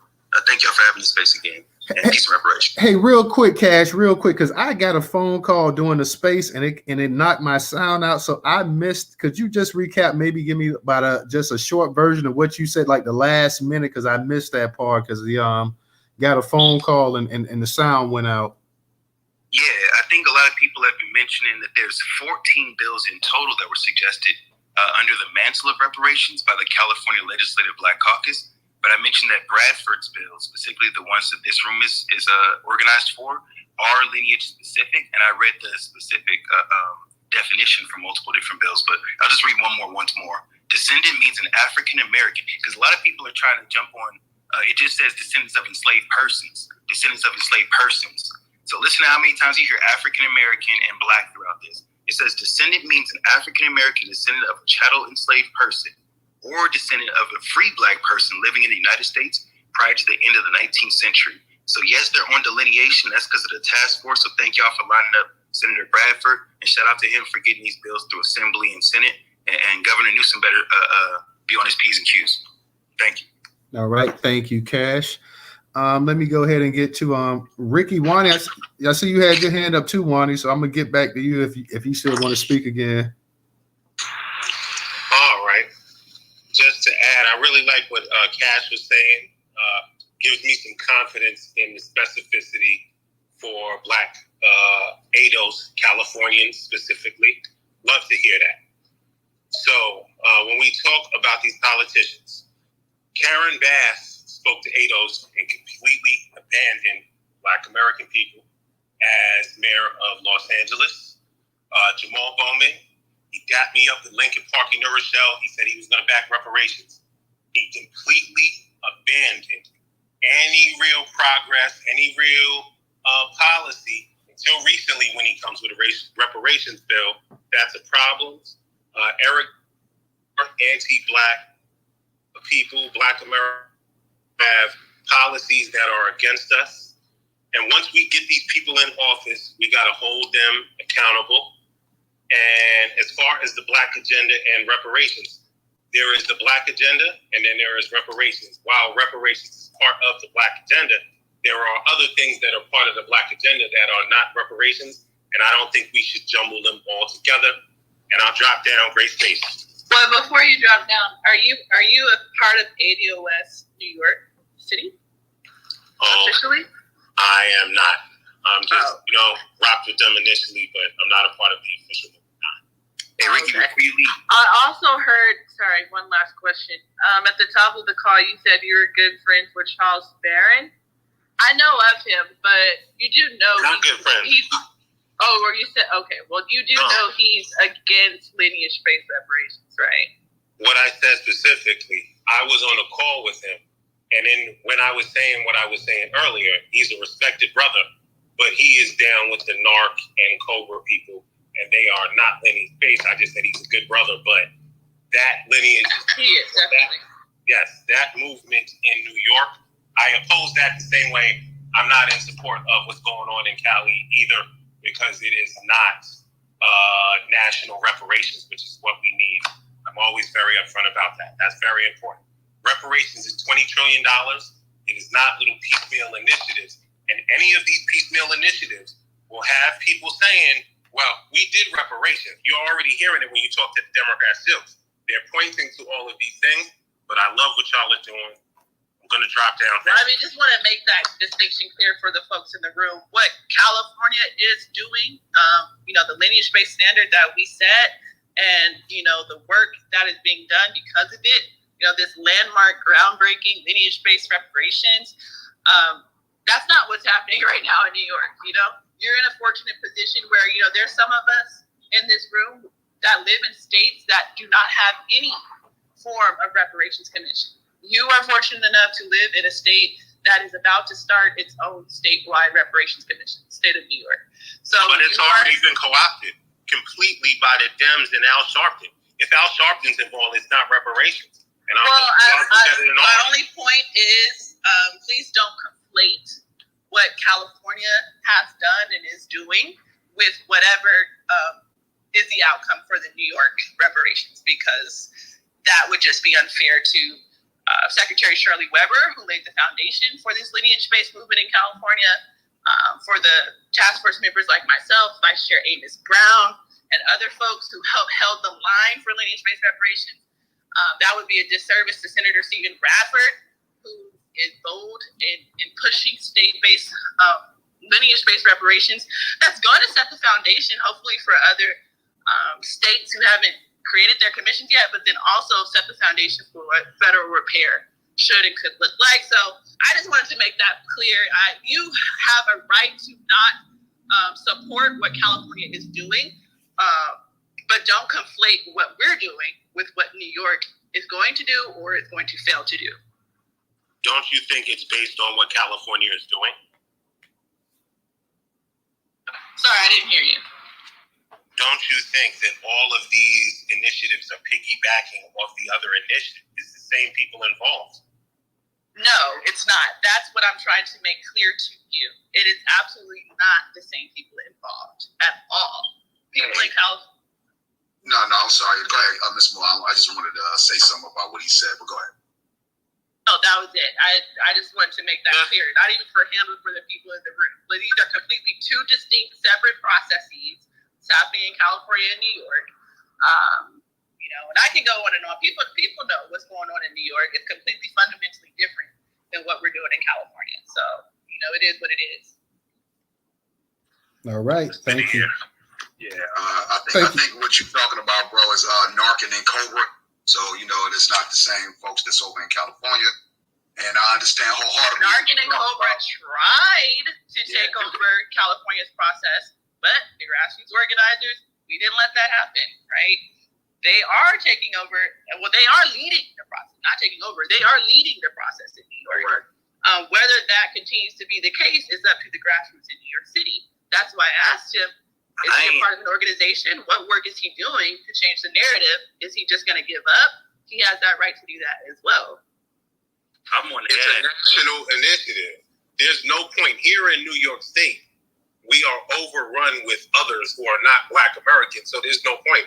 I'm entirely I'm for a Black agenda here. In California, there's only 6% of Black people in California, but we made a way, and look where we are now. We're about to have landmark legislation passed. We only 6% of the state. So again, it's excuses for me. Hey, Ricky, are you in New York State or are you in New York City? Be specific. I'm in New York City. Right. But the whole thing is this. Wait, hold on. Hey, DJ, hold on. Let him say what he's going to say real quick. Let him say what. Go ahead, Ricky, and then we're gonna get ready to move on to the next speaker. But go ahead, Ricky. So there is a New York State initiative.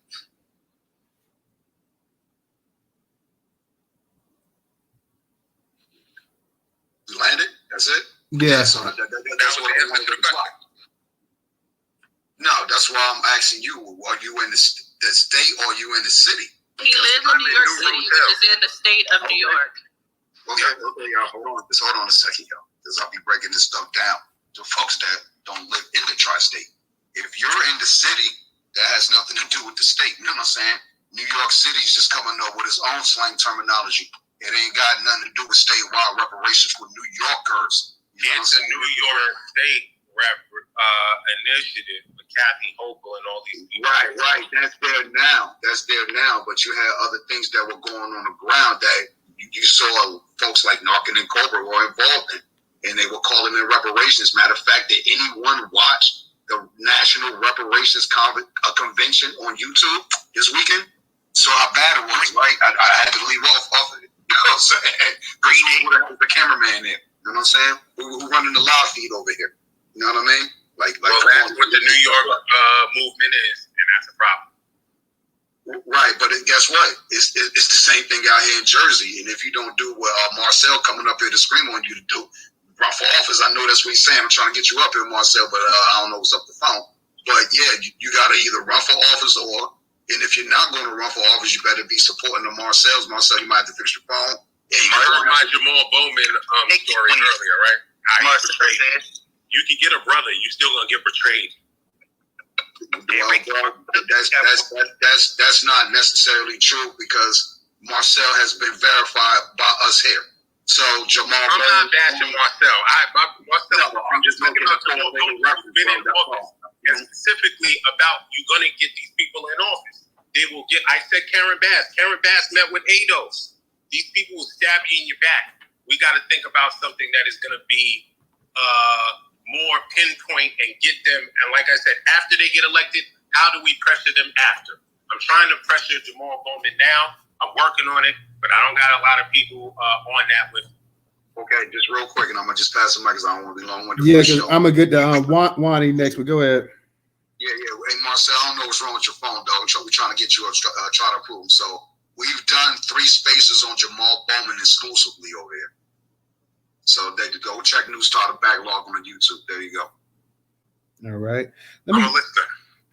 Let me give a shout out real quick. I got you, Wani. Let me give a shout out real quick to Facts Out, Carolyn, and Major. Yeah, we've been trying to get you up here, Marcel. Go ahead, Wani. You got it. I'd like some clarification. Get your phone, Marcel. What's up, Wani? Hi. Marcel is up. He's up. Okay. I'd like some clarification on the requirements because I remember Camilla said that they have an area to do genealogy, which is great because then there's no confusion. But if you say prior to or you say the 1800s, or you couldn't someone from the Caribbean could have come over here in 1898. So I just want to make sure that it's going to require, because my idea was like a federal card, like with Native Americans, they have a card to show their background, but I haven't heard anyone mention that. But I hope that there is something to do our genealogy, because a lot of us have already done it and already know our ancestors were enslaved. So I hope that genealogy is a requirement. Go ahead, Cash. Was Cash going to answer me, or because he knows about it? He could, or Camilla. Did you want Camilla to answer you? I'm not sure. Either one. Okay. At this point, that's splitting hairs. You know, the standard is the standard, and the standard is lineage based. That is going to benefit, those who are descendants of persons enslaved in the United States. So, at this point, I hear your point, but to me, it's really splitting hairs. I think it's a theoretical concern more than a practical concern at this point. Okay, may I ask a question, Ricky? What are you doing to help push things forward? Because I'm hearing like a lot of what sounds like a lot of defeatism, and I just don't have patience for that. He was like, when you get a brother, they're going to betray you. Excuse me. If a brother gets in office and that brother betrays us, that's not because of that's not that brother's fault. That's our fault, because we are supposed to hold that brother accountable. If we have people in office who are not afraid to betray us, it's because we have failed to hold them accountable. We have made people comfortable thinking they can betray us and still come around us. We need to have it where if a person goes in office and represents us, we better be damn afraid to not stand up for it. They better be damn afraid of advocating for other groups. So my question to you, Ricky, is what are you doing to help push things forward? Because it just sounds like a bunch of whining and defeatism. I can't deal with that. Wonderful question. Everything you just said is what I'm doing with Jamal Bowman. It's what I'm doing with all of my local politicians. I scold them. I let them know how unacceptable the job they're doing is. And I try to find candidates to take those slots. Why can't you? You said, why can't I what? Why can't you be the candidate then? I used to do the same thing. I was going to mayors and town councils, county councils, city councils, federal officials, state reps, everyone. And when I realized that they were on that BS and I didn't have enough of us standing up with me, I said that, damn it, I'm going to be the one who stands up. So why can't you do the same? I can hold them accountable, but I'm not a running for office guy. But I'm more the guy who challenges them when they do the wrong thing. That means you are not willing to do what you are expecting other people to do. That means you want to complain about it, but you're not willing to go as far to do what needs to be done about it. That's what that means. I'm sorry. I was not a running for office type either. Okay? I was a damn school teacher in a small town that no one's ever heard of, and people probably don't care nothing about. I was not a running for office type. I wasn't no political scientist. I didn't come from a family where people were judges and politicians. Okay? This is all new for me. Our people were coming off the plantations and were running for office on the local level, state level, and federal level. They weren't the running for office type either. So please stop with this almost whining that you're doing and do what needs to be done. Sometimes if you want to get other people to do stuff, they need to see you do it first. Hold on, Marcel. What's the bill? Tell them it's $40 trillion. Maybe the reason you can't get others to hold these politicians accountable and to run for office because they don't see you doing it. Sometimes people will do what they have seen you done. Hell, I'm running for office. The chance of me beating Clyburn, it's an uphill battle. But the fact that I'm doing what I wanted other people to do, what I know needs to be done, I'm not taking responsibility for anyone else. But I feel that has helped to contribute to other people running for office as well. So when are you going to do it? I'm just getting frustrated with this whining. Here's what I will do. I will champion candidates like I championed Bowman when he promised reparations and when he was promising the policies that I wanted.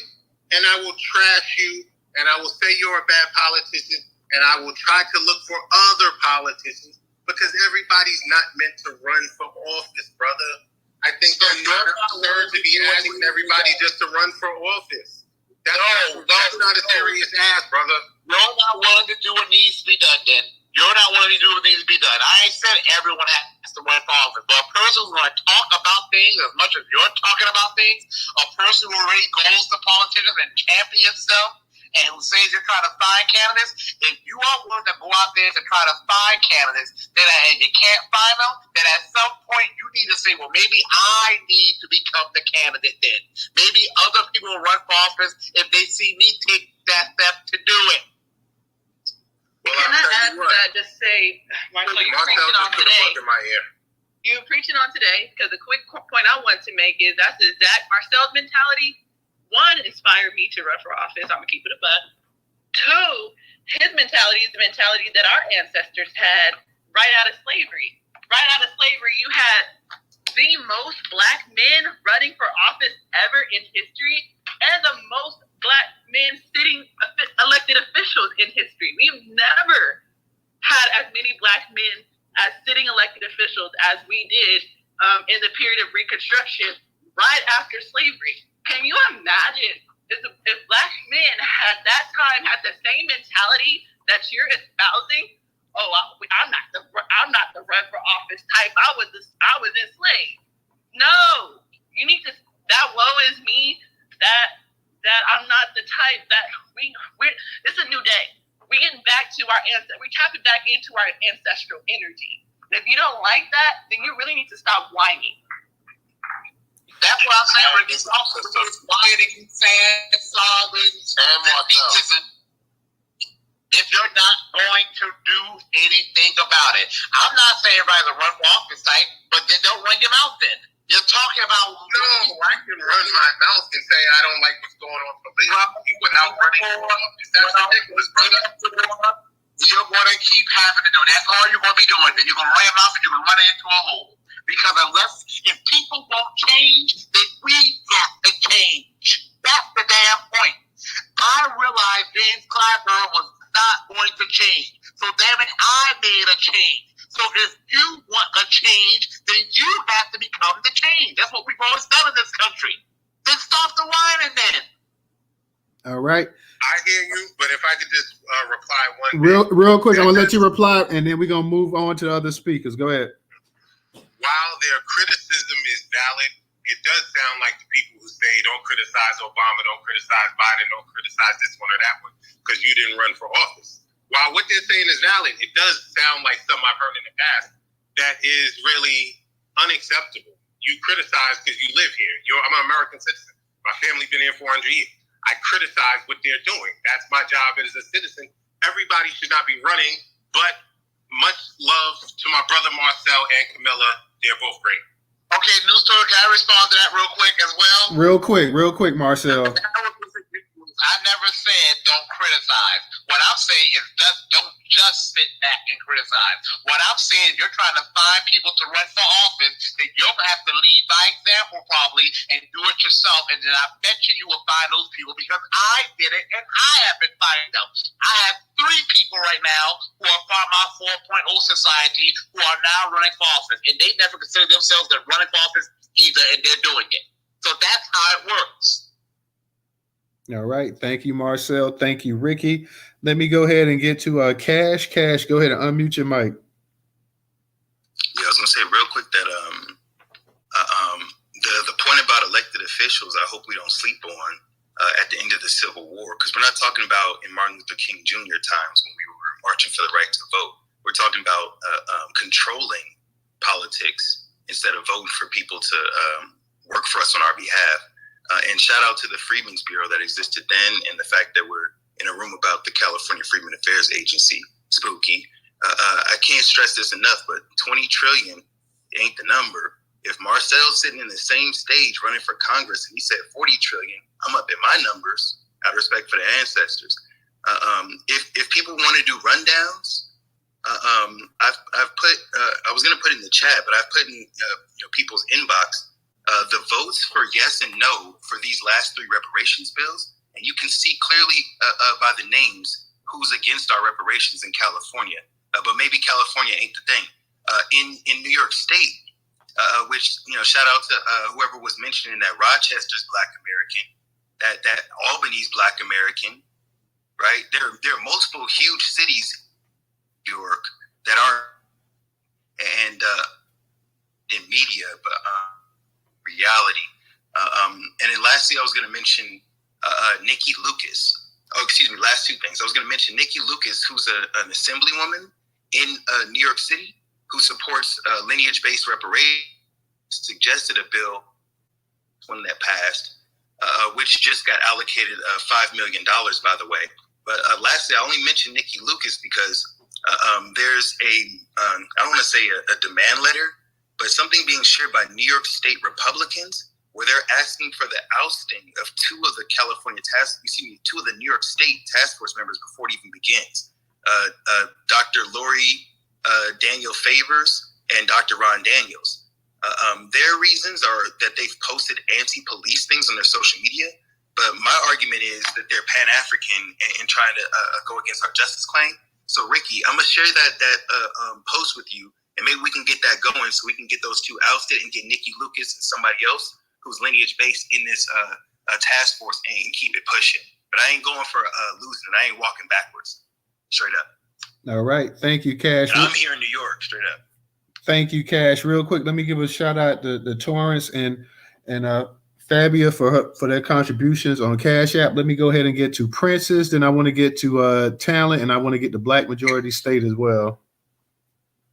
Hey, real quick, I wanted to piggyback on what Marcel and also Camilla were encouraging people to do to run for office. And not only that, you can join a political party and run for like a representative of the political party, like a representative at large, like a platform, on the platform committee, the people that put together the party's platform.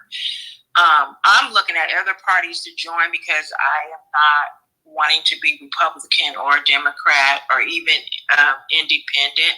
So I'm looking at the Peace and Freedom Party right now, and I'm looking at it in a way that Black people can join a party that and give it that fire that it needs, and also be able to be representatives of that party. And once we are inside of that system where they are picking candidates, which that's what they do, they pick their own candidates, and also writing platforms for the parties. This is something that we should all be looking into. We cannot stand on the sidelines because it's just passing us by. The things that we have been doing, they haven't been listening to us. And so these are the things that I'm encouraging people to do. I'm also encouraging people to continue demonstrating, but with an edge of getting in front of news cameras with messaging that it makes it clear that Black Americans are not going to be ignored anymore. We have to make the message clear. And I hope that everyone can see my post that I made about the demonstrations this summer. So look for summer 2024, because we will be demonstrating at both Republicans and DNC, the Democrat conventions this summer. And I hope you can sign up, please. Thank you, Princess. Appreciate you. Let me go ahead and get to let me give a shout out to Brother Moku for his contribution on Cash App. Let me get to talent, and then I'm gonna get to you, Black Majority State. Can I say something real quick? Sorry. Go ahead. It's gonna cringe. I'm gonna say it's gonna sound controversial, but and it just reminded me. I'm trying to find the clip. It was some from the 80s. You know, it was like a talk show. It was a well-known, I guess you could say, like Black activist, and he was pretty much saying back then in the 80s, he was like, Black people, like, we need to take over the Democratic Party. Like, he's like, I don't have any hope in the Democratic or the Republican Party unless we essentially take over the Democratic Party and make sure that it lives up to the ideals that we wanted to live it up to. He said he has no hope for the Republican Party. He was like, there's no hope for us to take that over. But he was like, we do have a chance of taking over the Democratic Party. He said that he had that foresight in, like, you know, back then. But then also our ancestors had the same foresight. Like Fannie Lou Hamer, right?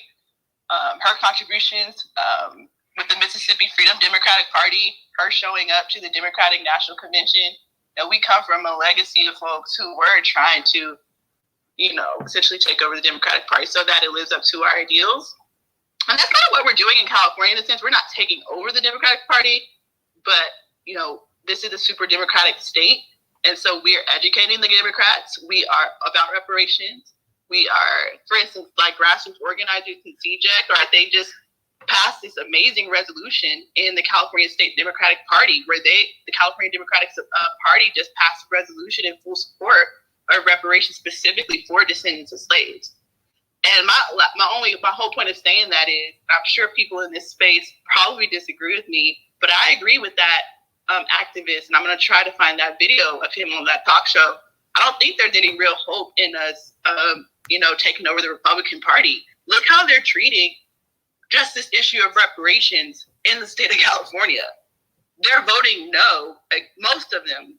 You know, there is one, I think, that voted in favor for one of the bills, but most of them, they are the minority, so it doesn't really matter in the grand scheme of things, gratefully. But they all have voted against these reparations bills that have come to the floor. And these aren't even, to y'all point, the strongest bills. I mean, there's not, so if a cash payments bill came to their door, what are they going to do? They're obviously going to laugh at it if they're not even voting in favor for these other bills that people have so much critiques about. And so, I mean, I don't even know exactly who I'm addressing when I'm saying this. I'm sure there's people in this room that have this sliver of hope for some odd reason that the Republican Party is who or what we need to work with on this issue of reparations. Absolutely not. Unless they have a complete change of hearts and minds in terms of how they treat Black Americans, you know, in terms of policy. In particular, this is what I wanted to share. They are white nationalists, period. That's so blue no matter who. Period. They are white nationalists. Period. KKK. Yeah, but Democrats are the same thing. The parties are the same thing, everybody. So as Black Americans, we have to stop looking at these parties as saviors for us, Democrat or Republican. Neither one gives a fuck. Oh, I'm sorry. Okay, yeah. Yeah, I'm sorry, Newstoter. You know how I am. And real quick, because Talent and Black Majority State been waiting for a minute, so let me go ahead and get to them, Professor, and I'll get right back to you.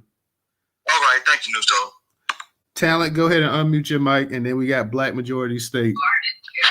Hey, peace and love. Good evening to everyone. What's up now? All is well.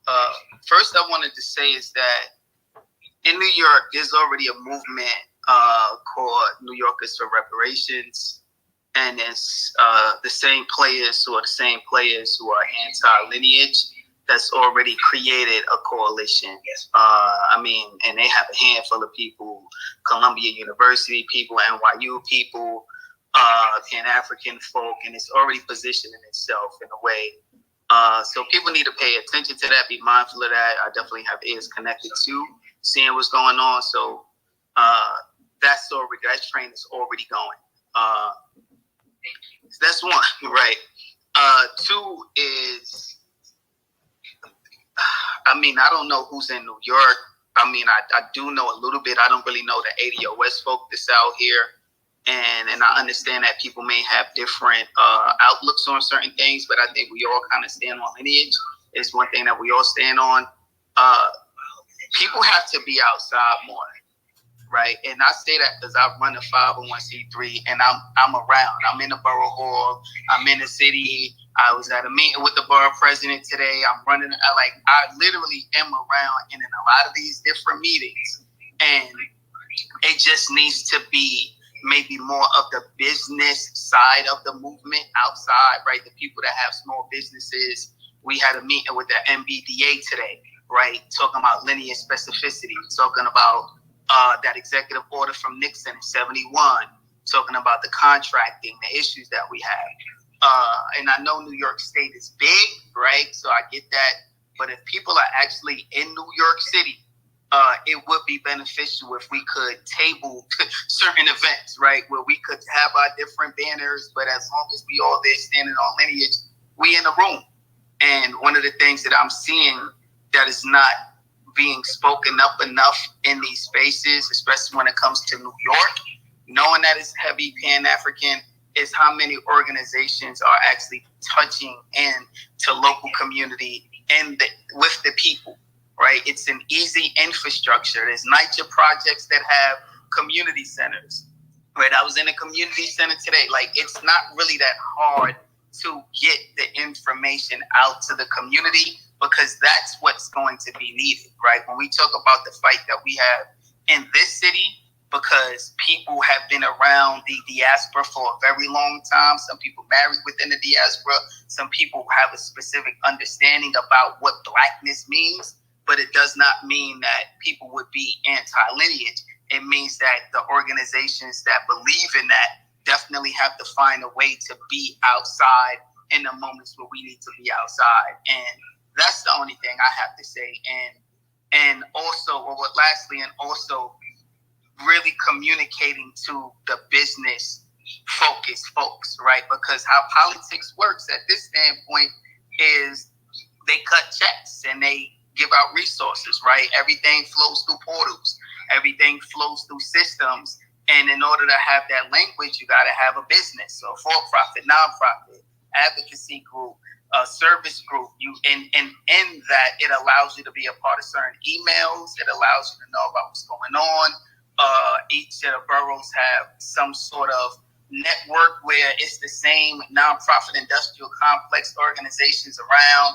So it's not really that hard to get connected in New York City. It expands a little differently in the state because Black people are 8 hours away, Buffalo, 8 hours away, Rochester. Black people could be 2-3 hours away in Long Island.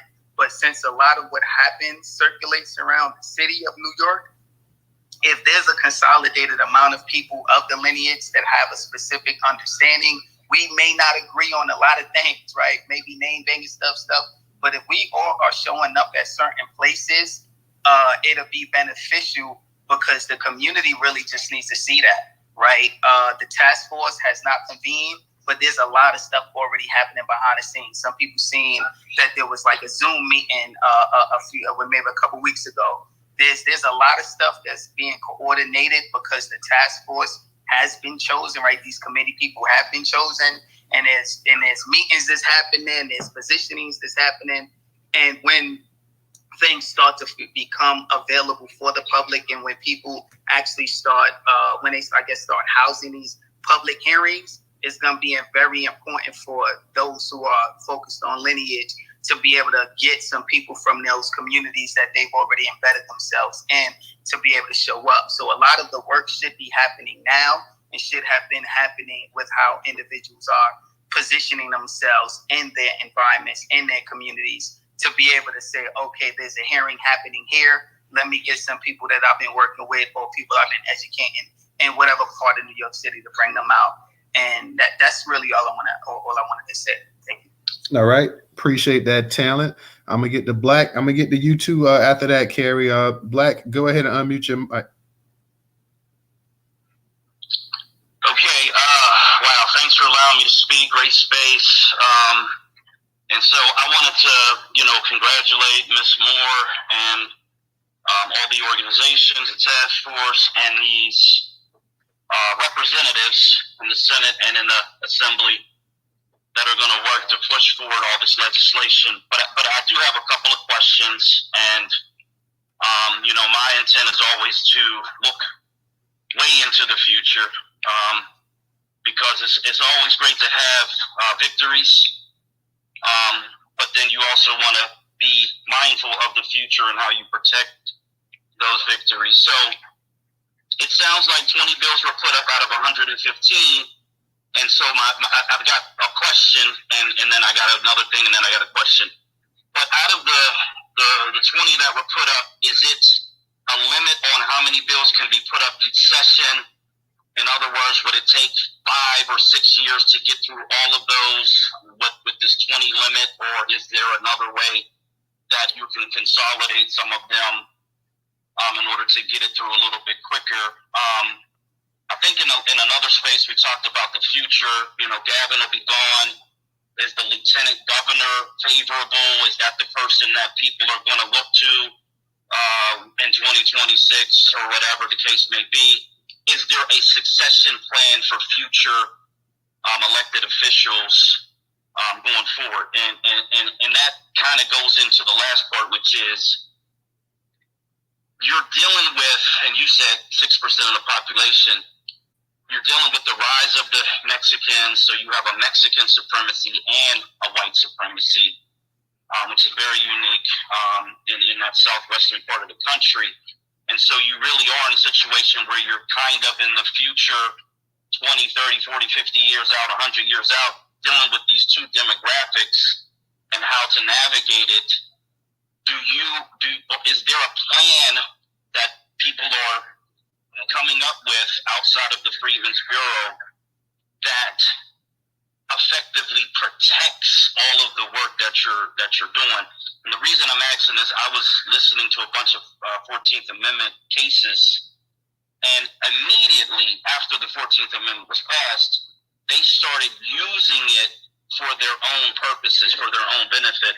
And when I look back at all these 14th Amendment cases, it's very clear that not only did they flip it for their own benefit, but now it's being weaponized against us. And so I'm just wondering if people have looked for the future, looked towards the future to try to figure out a way to prevent and or to be able to address a time when we may not even be on the planet Earth anymore, and this future generation has to deal with the thing that they always do, which is mutate, and always mutate in a way to harm us. So I'll land with that. All right. Thank you, Black. Let me go ahead and get to Carrie. Carrie, how you doing tonight? I'm doing okay. I just wanted to comment on there being no hope with the Republicans or what the Republicans are going to do or not going to do. There's a man named Reggie Jones Sawyer. And he's an assemblyman in California, and he's the man that issued the apology that nobody asked for slavery in California.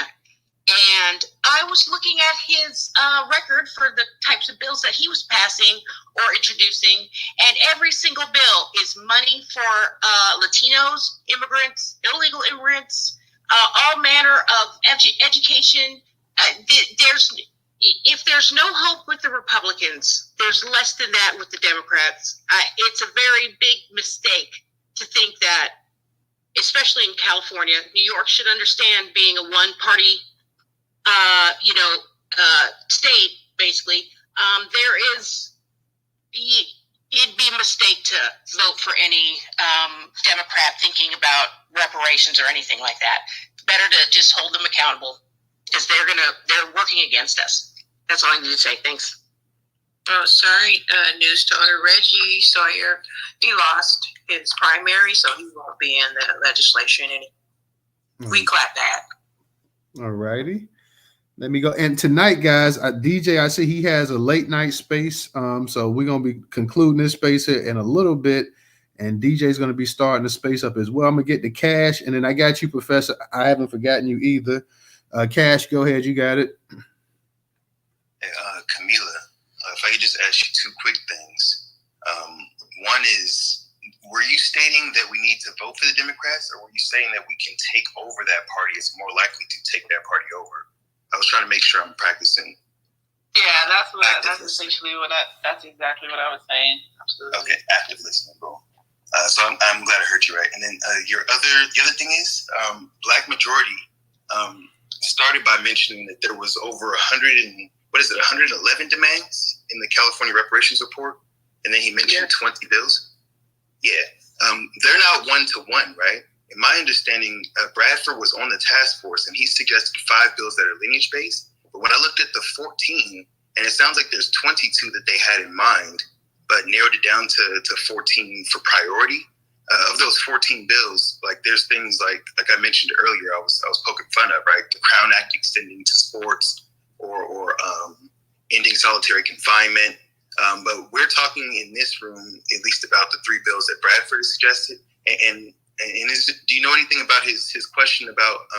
So can I ask you that? Are they 1-to-1? Is that literally how the demands are? What do you mean 1-to-1? Like the 111 demands, he said that the first 20 demands have been written as bills, and then the first 14 suggested. And I just wanted to make sure that pretense was correct. It didn't seem, I didn't understand it that way. That's what I meant to say. No, of the 20 bills that have been introduced, each of the 20 essentially were inspired by the task force's final report. Either it was covered in the 1,100 pages, or it was a specific policy recommendation that they translated into legislation. Fire. And then one last thing is, and this is for the room, the New York State Task Force was allocated $5 million from Governor Kathy Hochul. While you can compare that to just the $500,000 given by the Chicago mayor, while he used federal monies to set aside $32 million for a universal basic income program in the city of Chicago, to renew it, excuse me. But Camila, is it possible that you could speak to what the $1 million that was allocated to the California task force, or I'm sorry, I guess just really what this $5 million could be going towards? Because obviously it's not towards their salaries as the bill was written. I know that California got $1 million, so maybe you can pontificate on how they might. Yeah, I cannot speak to how they might spend their money. I'm not sure. I do know, like you said, they've been allocated, $5 million. And I believe the task force, the task force was 2 years. We initially were allocated $1.5 million. But again, across both of these commissions, the New York and the California Commission, none of the commissioners, none of the task force members could get paid for their work. It's a purely volunteer based position. So that funding, essentially for California's case, again, I can't speak for New York. I have no idea how it's going to work there. But in California's case, that $1.5 million went to staffing the attorneys in the civil rights section of the California Department of Justice.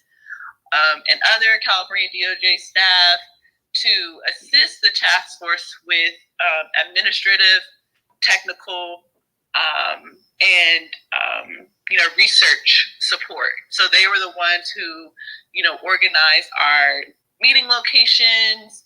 They were the ones who, were taking like the minutes, helping us out with administrative tasks, technical tasks, like setting up the meetings that we had when they were on Zoom or when we went in person, just completely handling that whole entire process. And then also because there were attorney staffed and PhD, so researcher staffed, and the economic consultants that we essentially hired, right? Money went to, staffing those, supporting those attorneys, supporting their research work that created, the 500-page interim report that then became the 1,100-page final report with, all of those recommendations. So in total, I think at the end, since the task force was 2 years, I would say, but anyone could file a public records request, honestly, because this is a state commission. So that's for any state commission. You could file a public records request to see the exact monies that was spent for any commission. So in total, I think it was less than like $2.5 million was the budget for California, and some of it was also raised with private dollars for the community engagement work of the task force. So, to support the community engagement work of the task force, was private dollars were raised. I had a problem with that. I just have a philosophical, disagreement. I think when it comes to reparations and private dollars, so those private dollars for community engagement, it was raised by, Dr. Grills. So there's not much transparency when it comes down to private dollars. So I'm not sure exactly how much was raised with private dollars for community engagement. But public dollars, around $2.5 million was California's budget. So New York has far more money than we had to work with. And they actually have less time, I think. The California Commission was 2 years, and the New York Commission, I think, is 1 year. But don't quote me on that. All righty. I'm gonna go ahead real quick. I'm gonna get Professor and Black Majority State. We're gonna go ahead and end this for the night. DJ's about to get ready to open up his space as well too. So we're gonna go ahead real quick and get to them, and then we're gonna go ahead and close this one out for the night. Black, go ahead, and I'm gonna let you go ahead, Professor. Okay. So I wanted to circle back because I didn't get an answer. It sounded as if there were 115 potential bills, and they introduced 20, and then they went down to 14, or whatever that number ultimately is. Is there a timeline as to when all 115 will get introduced? Is there a limit on how many can be introduced each session? And then the other part about the permanent protections, is there anything on the table that looks like permanent protections for all of the infrastructure? Oh, yes. Sorry, I forgot. So in terms of the timeline, the current sitting elected officials in the CLBC, the California Legislative Black Caucus, I can only quote what they say in the media. And so their idea is that, this is to incorporate all of the task force's 100 recommendations or so, will probably take, to your point, they saying around, years. I'm thinking that means like 5-6 years. They didn't really quantify what they mean by years, but the gist or the idea is it's going to take several years to implement, all of these policies. Practically, I think any given legislator in the California State Assembly and Senate, actually, they can introduce about 40 bills, I think, per session. There's 80 members in the Assembly, 40 members in the Senate. So in total, across all those legislators across the Assembly and the Senate, that you're looking at, they can pass about less than 5,000 bills a year. And each elected official, each Assembly member, each senator, they can introduce maximum 40 bills a year. And keep in mind, they also are, they represent entire districts and lots of different issues. So I think that 40, it seems like a lot, but maybe it is, maybe it's not. I'm not an official.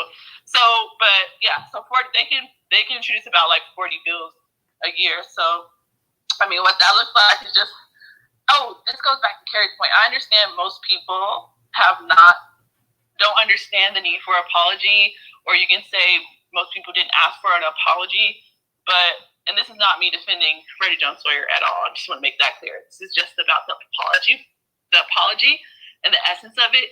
It is necessary because, again, under international law, right, an apology, that is a form of reparation. It's called satisfaction under international law. And then also, even deeper international law, every country or every entity, every group that has received reparations, the foundation of it is a formal apology. It's formal acknowledgement. It's not just like a person-to-person individual apologizing to an individual. It's a full-on state, the fifth largest economy in the world, putting it on record and acknowledging the atrocities that they've committed against our group. And that is important because, one, it satisfies one component of reparations under international law, but it sets the foundation for further accountability. There's, because of that official, apology and acknowledgement on record. And so what that looks like potentially is this year, you only had the Black legislators introducing reparations legislation this year because, they want to set the tone or whatever. That's what they said in the media. But now that this apology bill passed 62-0 to Princess Obey's point, so everyone in the assembly voted for it, and the Republicans were abstained, right? They didn't have the guts to just deny it, to say no, but they did abstain. But those 62 people who voted for it, 62-0, that sets the foundation for next year. It's not just going to be, hopefully, we're going to hold, as grassroots organizers, hold people accountable. It's not just going to be Black legislators introducing reparations bills next year, because we all have them on record acknowledging the atrocities against us. And so we put pressure on them. Look, you voted to formally acknowledge what the state has. So now it's your turn. It's your turn to pass legislation for us. It's not just the Black legislators' responsibility. It's only like 9 of them in there anyway. And to your last point, the agency is what is the enduring institution, that's going to be there in perpetuity, similar to the Bureau of Indian Affairs, to make sure that, our rights and privileges are protected. That's the idea of that agency. And that also satisfies the fifth form of reparations under international law, which is guarantees of non-repetition, which is honestly one of the international legal scholars say is the hardest form of reparations to achieve. Is how do you get a state who has, committed genocide against you? How do you get them to stop, to guarantee to stop harming us? Essentially, it's very hard, honestly, to do that. But that's what the idea of the agency is to do, right? There's going to be a legal counsel position in there. There's going to be other branches and agencies in there to, essentially, hopefully, that's the idea, is to, provide resources, but also protect our interests and our rights under the Constitution. Okay, thank you, Camilla. Thank you, Black. Let me go ahead and get to Professor. Professor, real quick, so we can go ahead and close this out. And DJ's Get Space is about to start up at 11, I think. So go ahead, Professor, real quick. Yes, indeed. Hey, look, I just want to say to Sister Camilla, thank you for your time coming up in the space. So we really appreciate you giving us time. And I just want to also say, for anybody that thinks that these parties are going to save us, Democrat or Republican, forget it. Vote on policies, not on the party, which is what has kept our people in a shackle of chains. Okay? And that's why we at the bottom of the totem pole for right now because we've been sitting here talking about where I love the Democrats. The Democrats gonna do this, and they have never done anything for us. We know the Republicans are not going to do anything for us. So do not count on these parties to do anything. Black Americans are gonna have to stay hard and not give in to anything or to anybody. We can only count on each other. That's it. That's all we have in America right now, family, is each other. And see, that's what we got to bring in, is the unity. The unity has got to be there because every other group has gotten on code, and that's what's keeping those other groups ahead of us because they all together. Now, real quick, I'm gonna throw the name out there because it's been all over social media, all in the news. Diddy. This is just an example where I'm throwing the name out there. Diddy. As soon as that name pops up, we got people all angry and ready to. He should be this and that, and he should go to hell, and blah blah blah blah blah blah. Well, yeah, that too. They all this stuff, right? And look, I love all you Black American women. Love you all. Real quick, Professor. Don't stray too far from the topic, though. But real quick, close it out. I'm just using that as an example to say, look, stand on code like what these other groups are doing is the way to go to get us to what we're trying to do, because that's what they're doing. And I'm not saying that we can't be a high morality group, because I know that's been one of the big things in these spaces. We supposed to be the high morality group that leads the way, but that's not getting us anywhere. We at the bottom from being the high morality group. Okay, so that's all I want to say. We're gonna move on to the next space, DJ space, y'all. Part 2, DJ space part 2. I want the family to come over there, and we'll finish this discussion. Wait, can I say something? Sorry, this is really the last thing. I'm going to say I agree with you, and you just reminded me of something I wanted to raise earlier. Throughout this 2 years, one person in particular rings the bell as a white Republican, Christian conservative. Like, that was his kind of bio. And he reached out to me saying he wanted to work with me. And I still plan to have conversation with him as well and to build on this conversation.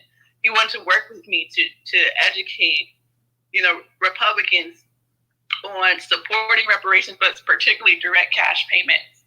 So I'm not saying that we can't work with Republicans. My point to Cash Points was it's going to be a harder sell. But that doesn't mean it's impossible. It's just going to require more work. And if people are down to do that work, that's great. But I just wanted to say, there is a sliver. Like, even, UC Berkeley came out with a poll where they said, I think like 43% of Democrats supported direct cash payments. 90% of Republicans in the state were against direct cash payments. So you have 43% of Democrats in favor, and you have 10% of Republicans in favor of direct cash payments in the state. So that kind of illustrates my point. It's just the harder sell, quite frankly, to get Republicans in support of reparations, but particularly direct cash payments. So if that's folks' ministry, that is great. I'm just saying, like, that is work that should be done. All right. Okay. But watch him, Camilla. Watch him do a background check. Okay, real quick, everybody, because I want to go ahead and close this one here out for the night. Like I say, DJ's about to start at 11. So real quick, shout out to everybody. Thank you to all the speakers. Thank you to Ms. Moore for coming in on shorthand notice and trying to explain exactly what's going on out there in Cali as well too. DJ Space is about to start, guys, so we will see you tomorrow. We'll have another space more than likely. See everybody tomorrow, but go ahead and catch DJ Space tonight. It's about to start right now. That's why I want to go ahead and end this. So peace. Thank you to all our speakers, listeners, and thank you to everybody who contributed on Cash App as well. What's up, DJ? I got the answers to how to fund the Freemansboro in California, Camilla. Pull up, sister, pull up. Okay, Camilla. DJ has a space getting ready to come on. So if you have time, Camilla, if you could stop by for a minute, it'd be greatly appreciated. So peace, and I will holler at you guys tomorrow. Next space, part too. Peace and Reparations. All right. Peace to everybody on YouTube as well, guys.